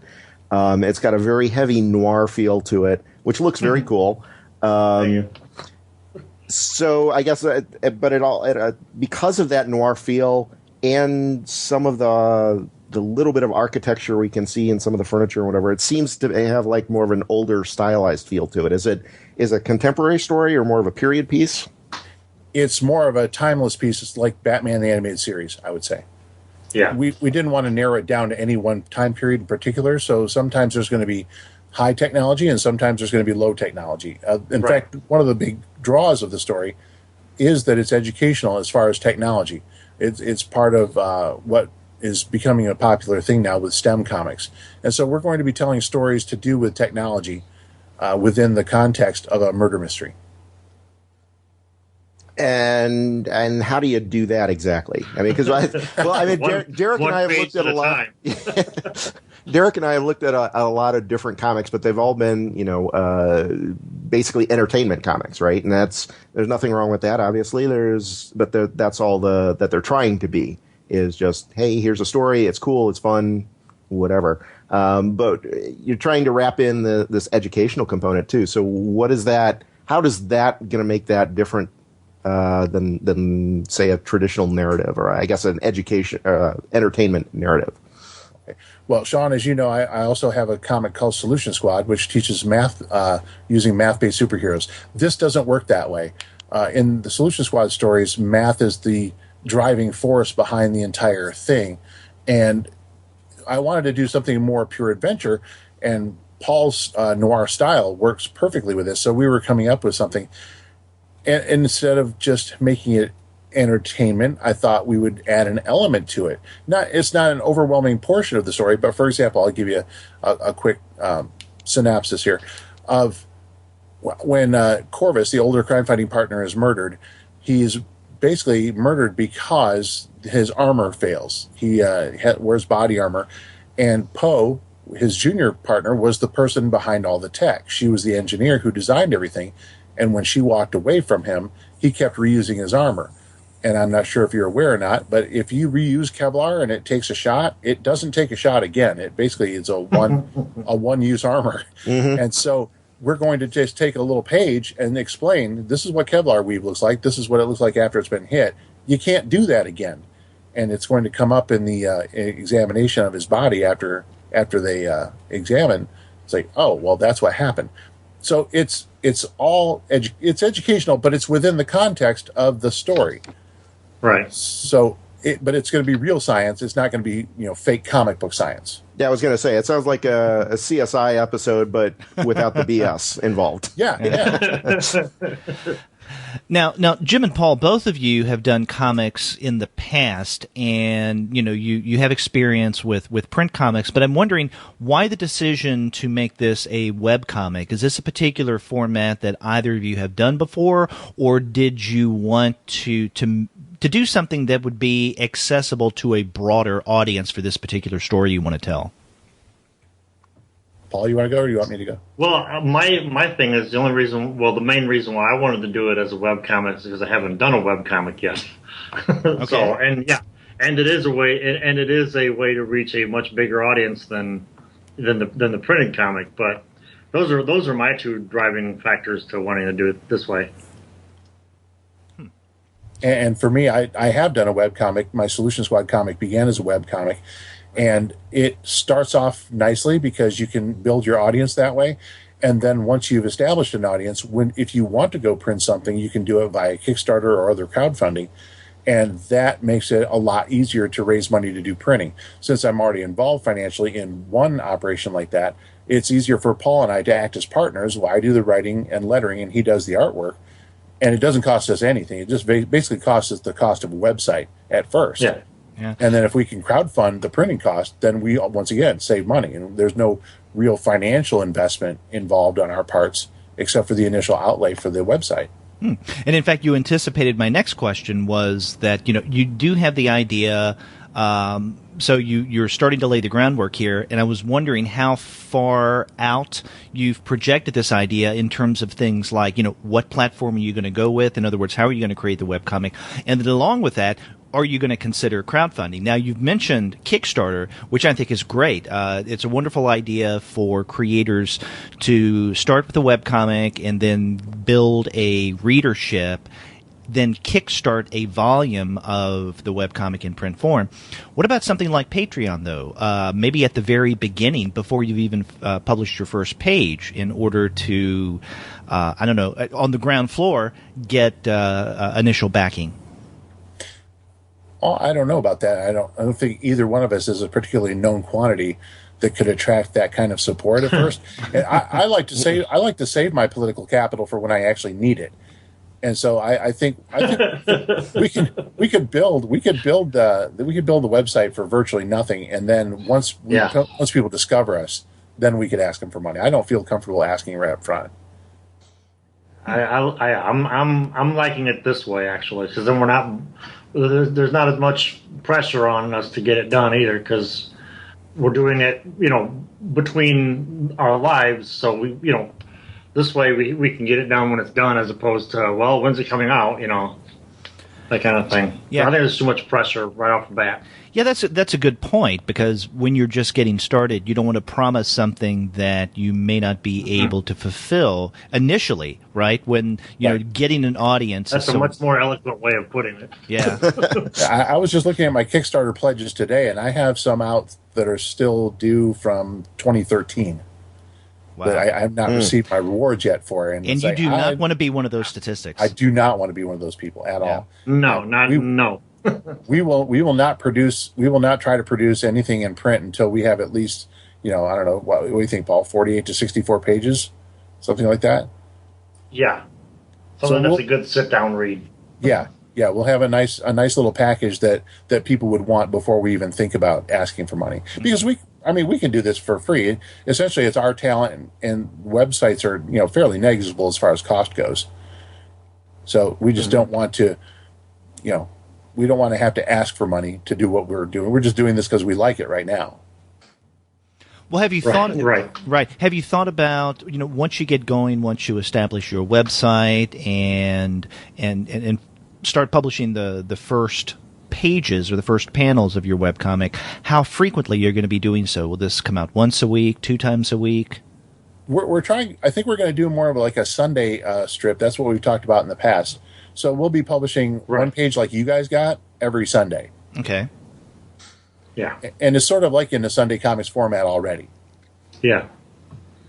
So that's interesting. So even though you're taking some cues, you made the Batman reference already. Since you're taking some cues from a comic book, you're still treating it more of like that old Adventures type story of maybe the Phantom or Mandrake the Magician or some of those old guys. Absolutely. In terms of the structure and yes, storytelling and that kind of thing. Yep, that's exactly right.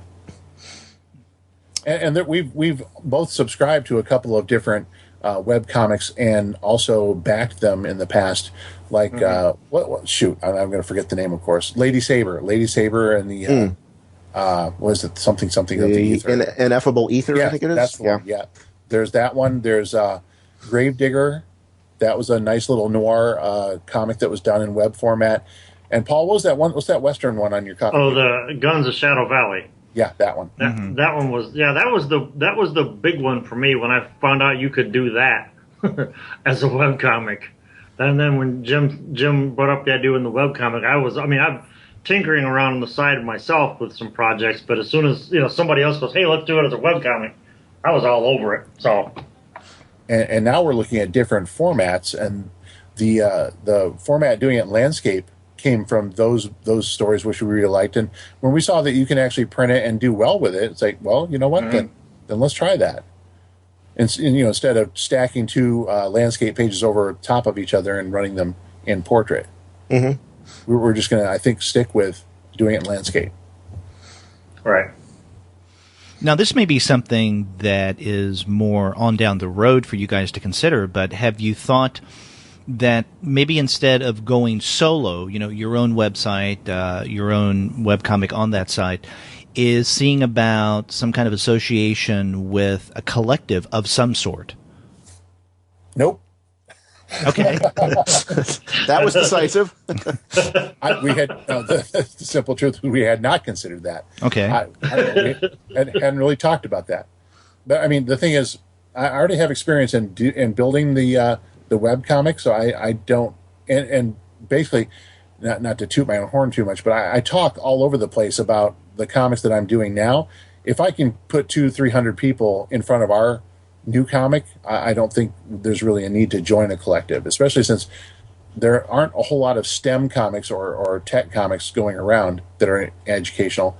This is kind of a unique thing. So I don't know that we would fit in necessarily with other collectives. Okay, so we're talking to you in September. The next time that we have you guys on the show in October, where do you think you will be at that point? What are your plans for the next month? Well, let's see.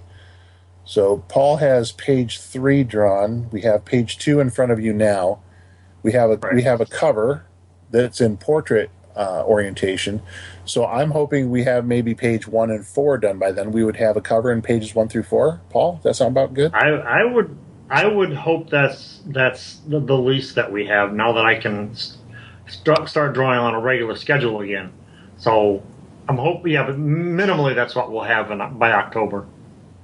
And are you looking to then, I presume, have at least some kind of buffer built out before you actually launch, right? So you're going to, you're not going to do, we're not going to come back in October and say, well, we've got 4 pages drawn, so let's throw them online. I guarantee you we will not have launched by October. No. Do you have any kind of projected schedule, or of if not, maybe when exactly you're going to launch in terms of a date, but, we need to complete X amount of work before we're going to try and start really rolling with it out and putting it online? What do you think, Paul? January? Yeah, January. There, we just had our meeting. January. You heard it here first. And it's now recorded, so we can always go back to the tape if someone doubts that. We're beholden to it now. That's right. Well, Paul and Jim, we thank you for taking the time and introducing us and our listeners to your upcoming new webcomic, Poe and the Mysteriads. And we look forward to checking in with you every month to see how things are going. Fantastic. Looking forward to it. Absolutely. Well, I think that sounded absolutely fascinating. I think they've got a lot of good ideas going. I'm really curious to see where they take this. I'm really looking forward to continuing this discussion, like we said, every month for however long it takes to actually get this in production. Right. I think that this is going to be fascinating, and I thank Jim and Paul for being on the show and for agreeing to be a part of this new experiment with the Comics Alternative Webcomics series.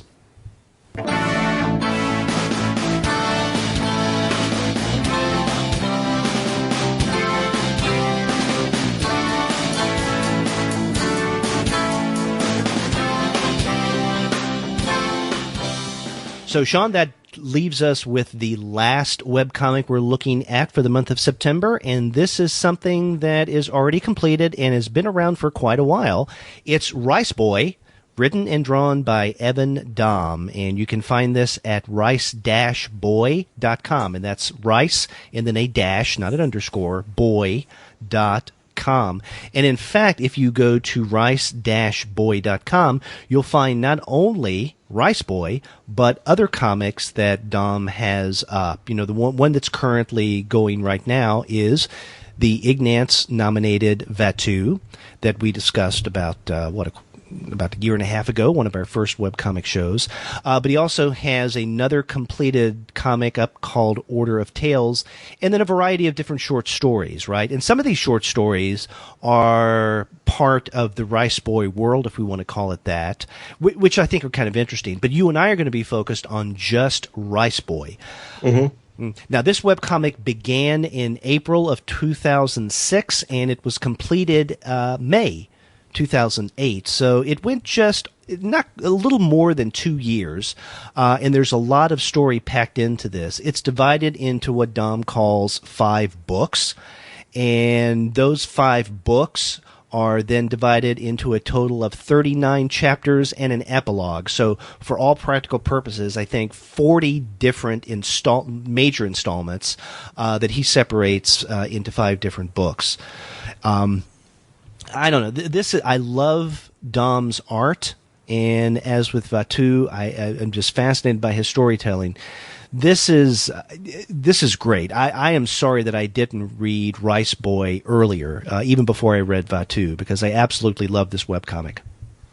It's really, I think Dom does just a fantastic job in general, right? I think I first came to his stuff somewhere, either tail end of Rice Boy or early part of Order of Tales. when I first discovered him. It was, I guess, about 6 or 8 years ago now. And he's got a very solid sense of storytelling, and he takes full advantage of the fact that he's writing these comics and displaying them online to really let a lot of scenes breathe the way they need to. Mm-hmm. He's certainly not one to try and cram stuff in because he's got to get it inside of 22 pages or he's got to get it under 100 pages or whatever. He lets the story take the time it needs for whatever it needs. Mm-hmm. And we were talking a little while ago about Kill 6 Billion Demons, and it's a great, intriguing story. The design of the site, though, leaves a lot to be desired. One of the things I absolutely love about Evan Dom's website, and this is the same case with Vatu a year and a half ago, is that it is relatively straightforward, definitely uncomplicated. And one of the things that doesn't complicate it at all is that Dom does not allow comments to follow each of his comic pages or each of his installments. And I think that goes a long way of reducing the visual clutter that some webcomics have. Now, sometimes it's interesting to look at the comments and to see at times the back and forth between the creator and his or her readers. And I think that can be useful. And depending on the site's design, you can either take that stuff or leave it, right? But the thing that makes Vatu and now Rice Boy so consumable, I think, is that every time you go to a next segment of the story, it is almost entirely just that page and that's it. I mean, you have the chapter heading at the very top of the page, but other than that, the only visuals, the only things that you will see on that page is that particular comic page or installment, and then little links to go either back or forward or back home to the main Rice Boy site. And I think that kind of stripped down design against a plain white background makes it definitely readable. Yeah, it's got to be one of the most minimalist designs of a website I've ever seen, or for a comic website I've ever seen.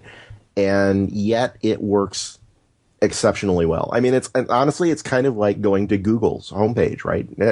They got a name and a search box, and that's all you're doing, right?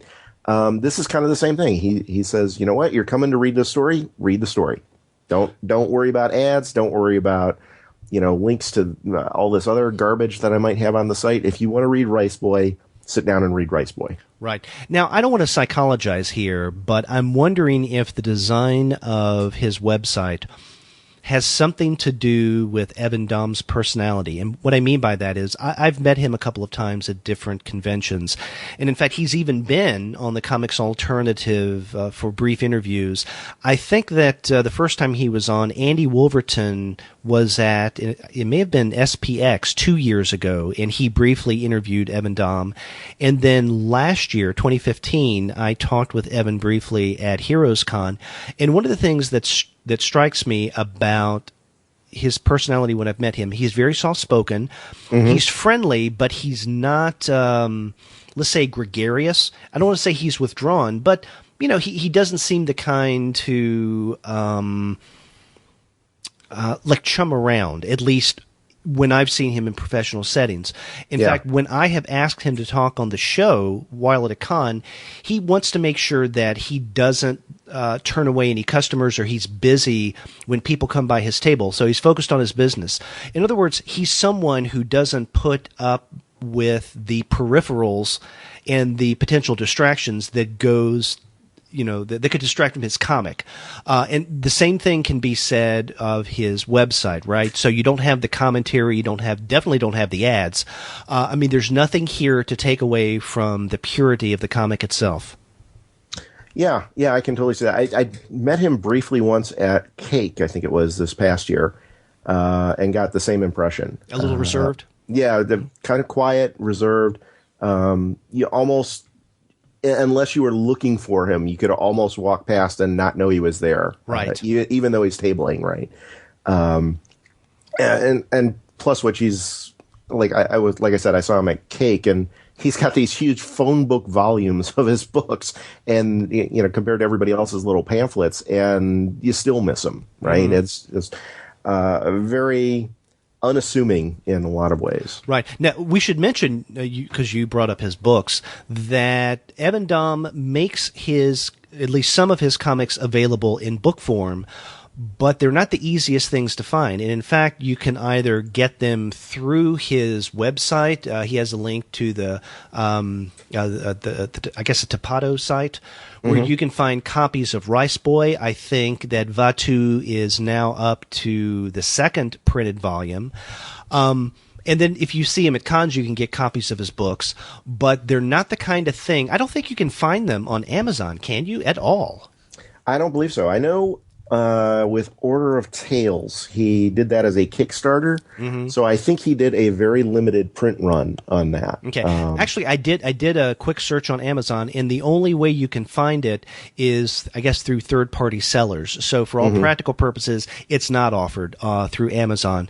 And, this strikes me, again, I don't want to psychologize, but it speaks to his personality, right? In that he could, this story, Rice Boy, and then Vatu, maybe even more, could make an outstanding print version through Dark Horse, Image, or IDW. Those are the three main premier publishers who seem to bring into print a lot of popular webcomics.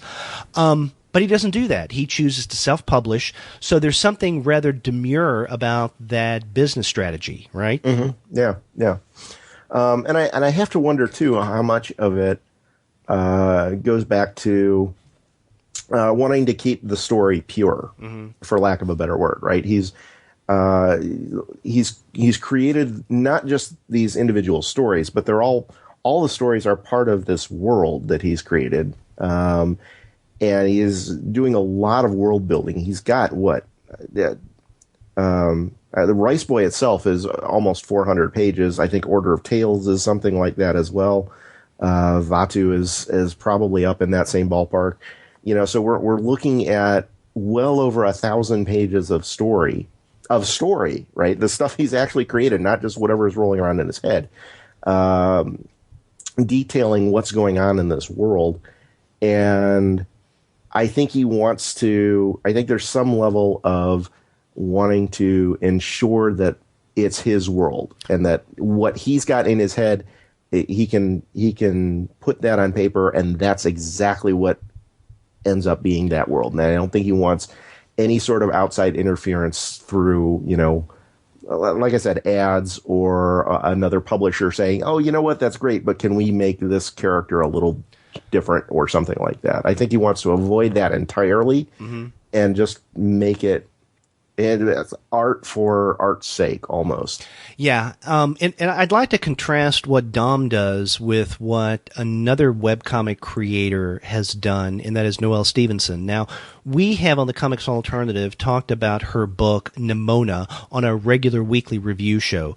And as we pointed out then, and this is maybe a little more than a year ago, Nimona was a webcomic. It was a quite successful webcomic, and then it was put into print form by HarperCollins, right? It's part of their Harper Teen imprint.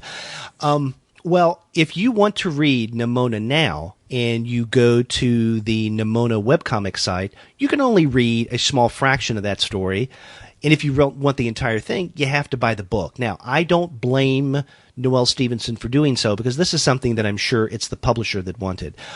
Right. But it brings us back to Evan Dom. Not only does he have more control over his story, but he also has control over the entire package of what he does with webcomics, right?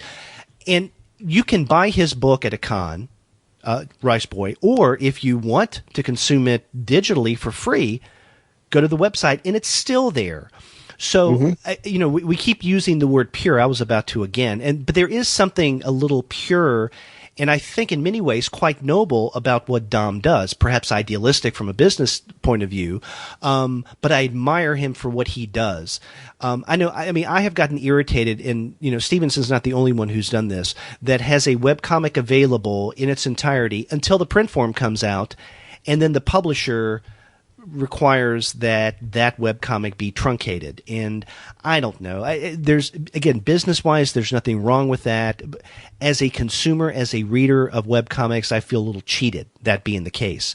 but that's just the way of the world. Now, one of the things I really admire about Evan Dom is that he, to hell with the way of the world, I'm going to do it the way I want to, even if it means that he's not going to be as successful as someone like a Noel Stevenson. Yeah, and he's kept that for a solid decade now too, right? He's been actually like I said, I don't remember exactly when I first came across his stories, but it's been close to 10 years now, and he hasn't even changed the site, right? He's added a little bit that says, "Oh, okay, here's Vatu now," and so he's got a link to that story specifically, but he hasn't gone. He hasn't appreciably changed the site design at all. It still works. There's nothing wrong with it, but he's kept it again as pure as possible since day one, and he hasn't compromised on it at all in a solid decade now. Yeah, I think there's something very laudable in that. Yeah, in fact, as you were saying this, I looked at Vatu, and as of this recording, he is up to 773 installments of that story. So, wow. I mean, that's a much longer narrative than Rice Boy. Rice Boy is much more containable, and I'm thinking that if we go all the way up to the epilogue, it's only 439 installments. Yeah. Now, we've been talking about the general context of Rice Boy. Let's talk about the story itself. You've been familiar with this for longer than I have. When I first started reading Rice Boy, preparing for this month's episode, it struck me as very, very different from Vatu. My first exposure to Evan Dom, when I started to read about the characters TOE, and that stands for The One Electric, and his sidekick or partner, Cal, whose name is Calabash, and they're in a bar. They eventually meet Rice Boy. It just struck me as quite different from Vatu. And the Vatu is a fantasy. It's a quest narrative in many ways, and a coming of age story. Now, Rice Boy is a quest narrative as well, but the way that it begins in the first book, it strikes me as much more experimental in terms of storytelling means than anything, in that you have almost a surrealistic world. And I think what struck me most about that was The One Electric, because this is a character. He reminded me of the characters in Brian K. Vaughan Saga, right? That have televisions as heads, because TOE, The One Electric, has a camera eye. I guess it's a camera eye or a window as a head, and the image that we see through that lens changes, and it's not just any old image. It is actual photographs or captures from film and television, maybe, and sometimes those images seem to be linked to the way that TOE is feeling or what he's doing at the time, and sometimes not. So I know some of the images that I recognized was, Salvador Dali, his Andaluvian dog. Others, scenes from Citizen Kane. It just gets really weird. So what first begins as somewhat of a strange neo-psychedelic story turns into something a little more conventional in terms of a quest narrative. Yeah, I think that was a lot. I suspect a lot of Dom just trying to get his feet and get his sense of where he was, what he wanted to do with everything. I think there's a lot more experimental stuff going on here because he just didn't know what he wanted to do. I got the impression that he wanted to do something with webcomics. He liked storytelling. He liked drawing. What do I want to say? And so what I think is, I think there's a couple of things telling about that. One is his art style has notably improved. I mean, it's not bad here, certainly. But I think it's a lot more refined as we get into Order of Tales and we get into Vatu. Right. I think he gets crisper, into more detailed. Yeah. Yeah, exactly. And I think he's had, there was a lot of stuff he was kind of throwing at the wall in Rice Boy just to see if it stuck. Right. And it's like, okay, well, let's have a whole society of these giant talking frogs. Okay, so what does that look like? And here we go. Okay, so he does some little bit with that, and here's this weird guy who kind of has a demon-shaped head, but he's actually nice and kind of cuddly, and that kind of thing. And what does that mean? And how do people react to that? And I think there's a lot of him just kind of throwing stuff at the wall, seeing what sticks, seeing what he liked, what he doesn't like, that we see in Rice Boy. Right. And I don't know that any of it's bad. Right. No. It's there's a lot of interesting ideas. I think he sets aside the ones that he doesn't like as much, though. And as we go into Order of Tales, as we go into Vatu, I think he's got some more refined, codified ideas on these are the types of stories I want to tell. I don't know that he had that completely, at least when he started with Rice Boy. Right. And, you and I have talked about this several times in the past. One of the things that distinguishes webcomics as a delivery platform from, I guess we could call it conventional comics, especially print. I mean, but you could say this with digital as well, but with comics as we know them, whether they're in comic book form or graphic novel, whether you like that term or not, I'm not thrilled with it, is that when it comes to traditional comics, again, comic books, graphic novels, and what have you, the idea for the story is more or less formed before it sees an audience. Whereas with webcomics, many times creators will have an idea for a story but not know exactly where they're going, and then the trajectory of that narrative changes with each installment, and also along with maybe interaction, online interaction from your readers. And so you get to see, as a reader of a webcomic, not only a story, but a story in the process of development. So we can find characters that start one way when the webcomic begins, but then come completely different by the end.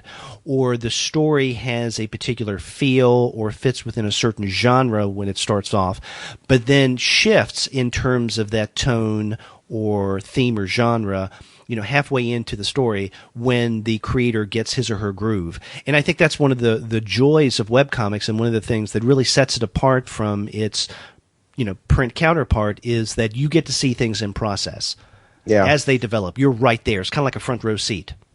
Yeah, and I think actually, as I'm sitting here thinking about it, we haven't actually talked about the story per se yet, but that makes a good segue into it, is that, so the basic story here is we have the TOE and Cal characters are, I think they're called searchers is the term.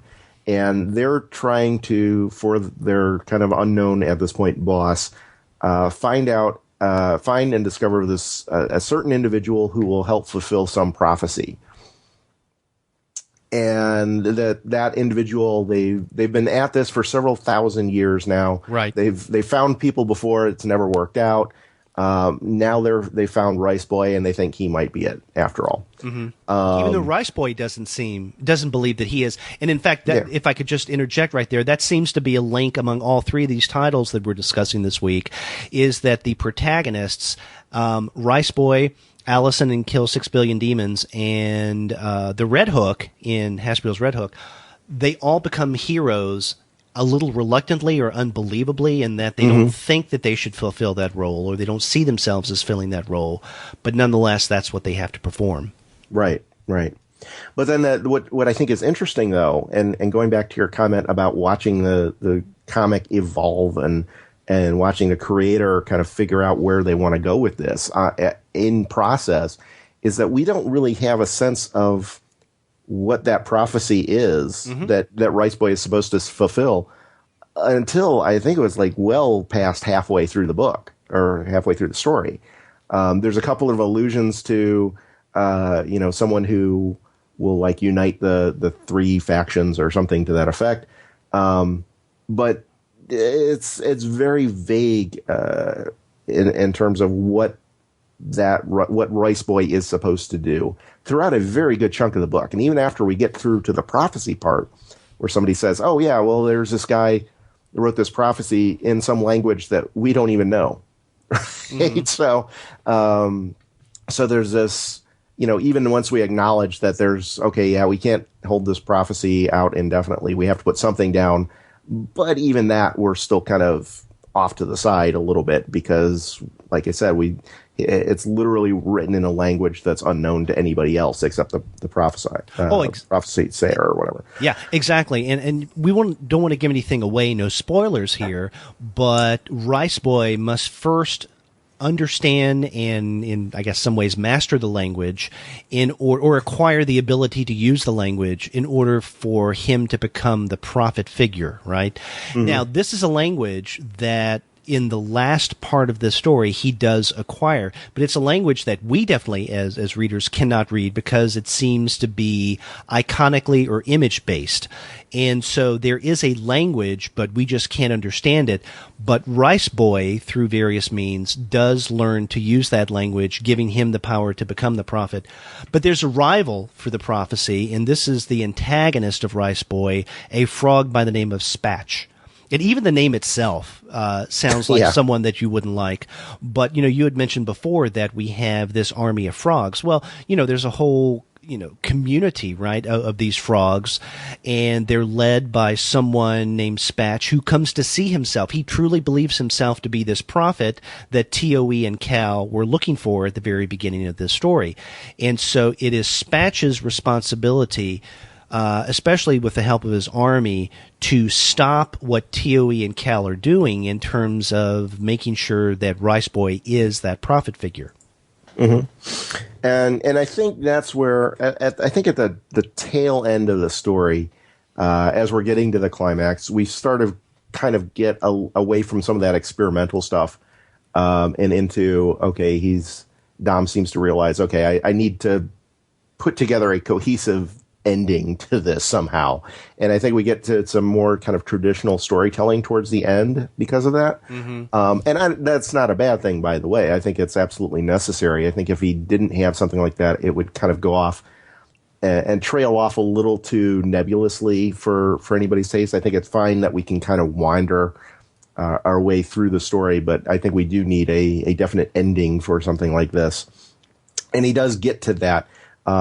Very big climactic scene. There are actually, several fairly nice splash pages. He's rendered, with a big fight scene. Yeah, great fight scenes. With, when everybody kind of gets together and, basically what a good climax should be, right?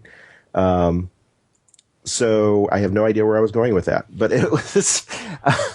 No, I know I remember where you were going. You were talking about the way that Dom becomes much more focused in terms of the storyline, right? The narrative itself, reaching a crescendo in that endpoint, and you can definitely see this in the last several chapters. So let's say from chapter 35 or 36 to the end, to the epilogue. Things do pick up. In that your pace of reading, I think, increases too, just because of the action.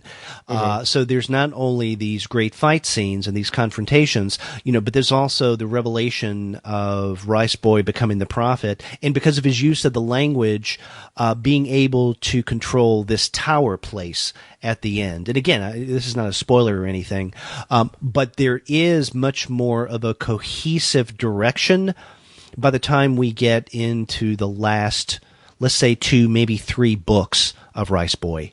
Yeah. And like I said, I think that's necessary for this kind of story, but it's after a very interesting and kind of somewhat winding, but enjoyably so, journey to get to that point. Mm-hmm. And I think that's probably what separates out Rice Boy from some of his later works. Like Vatu. Like Vatu. He seems to have a much more coherent and cohesive plan from the get-go. Yes. Right? He knows, here's what the character is. They're going to go on this hero's journey. Here's what that journey is. And he may not have all the details worked out, but he knows, they have to do X, Y, Z from, he knows that when he starts page 1. I don't think he necessarily knew that with Rice Boy until, like I said, at least halfway through the book. Yeah, one of the things that strikes me is that around the first, 15 or so chapters of Rice Boy, I would describe the pace as casual. you know, Mm-hmm. and not Absolutely. in a bad way, in a very good way, right? Because then you can just take in the story, take in the art, the settings, and slowly let things unfold. And they do unfold slowly, but again, slowly in a good way. There is no rush to get to a particular endpoint. The pace picks up as we get into the last books, the last two books of Rice Boy. But I think when you first get into Rice Boy, as probably at the time the story was slowly coming together in terms of direction for Dom, the comic reflects this sense of finding a direction, right? Again, more casual in terms of what we learn, because we see TOE and Cal, and they have a direction. We know that they're people who are charged with finding, the prophet, but they seem to take their time doing so with Rice Boy. But then once the story finds its groove, then we get more of an even-paced narrative. I don't have anything to add to that. That was very well put. Yeah. And I really like this. It's a great webcomic. When I see Evan at SPX in another week, I'm almost certainly going to get a print copy of Rice Boy. And I'm wondering how the reading experience for the book, the printed book, will be different from my experience in reading the comic. Now, my guess is that I love Rice Boy so much that, you can't do better than your first love experience, right? So it is the first time. So maybe I won't like it or have the same kind of, revelatory experience in reading the print copy, but I am probably going to get it nonetheless. Well, I'll say this. Like I said, I came to Dom's work somewhere in the early stages of Order of Tales, and I eventually bought the print edition of that when he got that out. I enjoyed, personally for Dom's work, I enjoy the print versions more. Mm-hmm. And the reason why is because there's a better chunk of reading experience. At least if you're reading it in real time, right? With something like Rice Boy or now Order of Tales, both of those are complete, and you can sit down and read as much of it as you have time for in any one sitting. With something like Vaatu, he's on a Monday, Wednesday, Friday schedule with that, right? And he releases a new page, and he's been very consistent about that. But you only get one-page installments, and because he's got kind of like I was saying earlier, he lets his stories breathe very well. That means sometimes a one-page story chunk is a little unsatisfying in and of itself. So I found that the printed version, or at least a completed version, I guess is probably more accurate, is a more enjoyable experience in reading Dom's work. So for me, Order of Tales was better as a print book than a webcomic, because I was reading that as he was writing it. Mm-hmm. And I suspect I would have the same with Vaatu whenever I pick up the print version of those. Even that, as I'm reading it currently, that's one where I'll actually let sit for maybe a month at a time and read through. Okay, here's all the installments he's made over the past 3 or 4 weeks or whatever, so I can get a decent chunk of storytelling instead of just one page every other day or whatever it is. Right. Another thing worth mentioning about Rice Boy, especially what's available on the website. Now, we've been talking about Rice Boy, the site, as kind of a, stripped down, pure comic, and that's it. Now, there are links to other things, right? So you can purchase this book. But there's another thing there that I find interesting, in that is a link to his Tumblr site, the Rice Boy Rerun blog. So Dom does what many people do with Tumblr, use it as a blog, a microblog is what that is called. And then he apparently is still keeping this up, in a very timely way. He will present drawings, sometimes from the original comic, sometimes I guess they may be new, and then he will give some kind of context. And so for those who enjoyed originally Rice Boy between 2006 and 2008, but they want more Rice Boy, or at least more Rice Boy experience, they can keep up with Dom's Rice Boy Rerun blog. Mm-hmm. Yeah. And I think, and what the nice thing about that, and one of the benefits of having a webcomic is that you can do that fairly easily, right? He's already got the material. So he's just scheduled that out and added in these other, other pieces, which were, interesting or could be interesting to certain readers, the readers who enjoyed it the first time around, or those who want to experience it in kind of the original context or closer to the original context of having that doled out over a long period of time.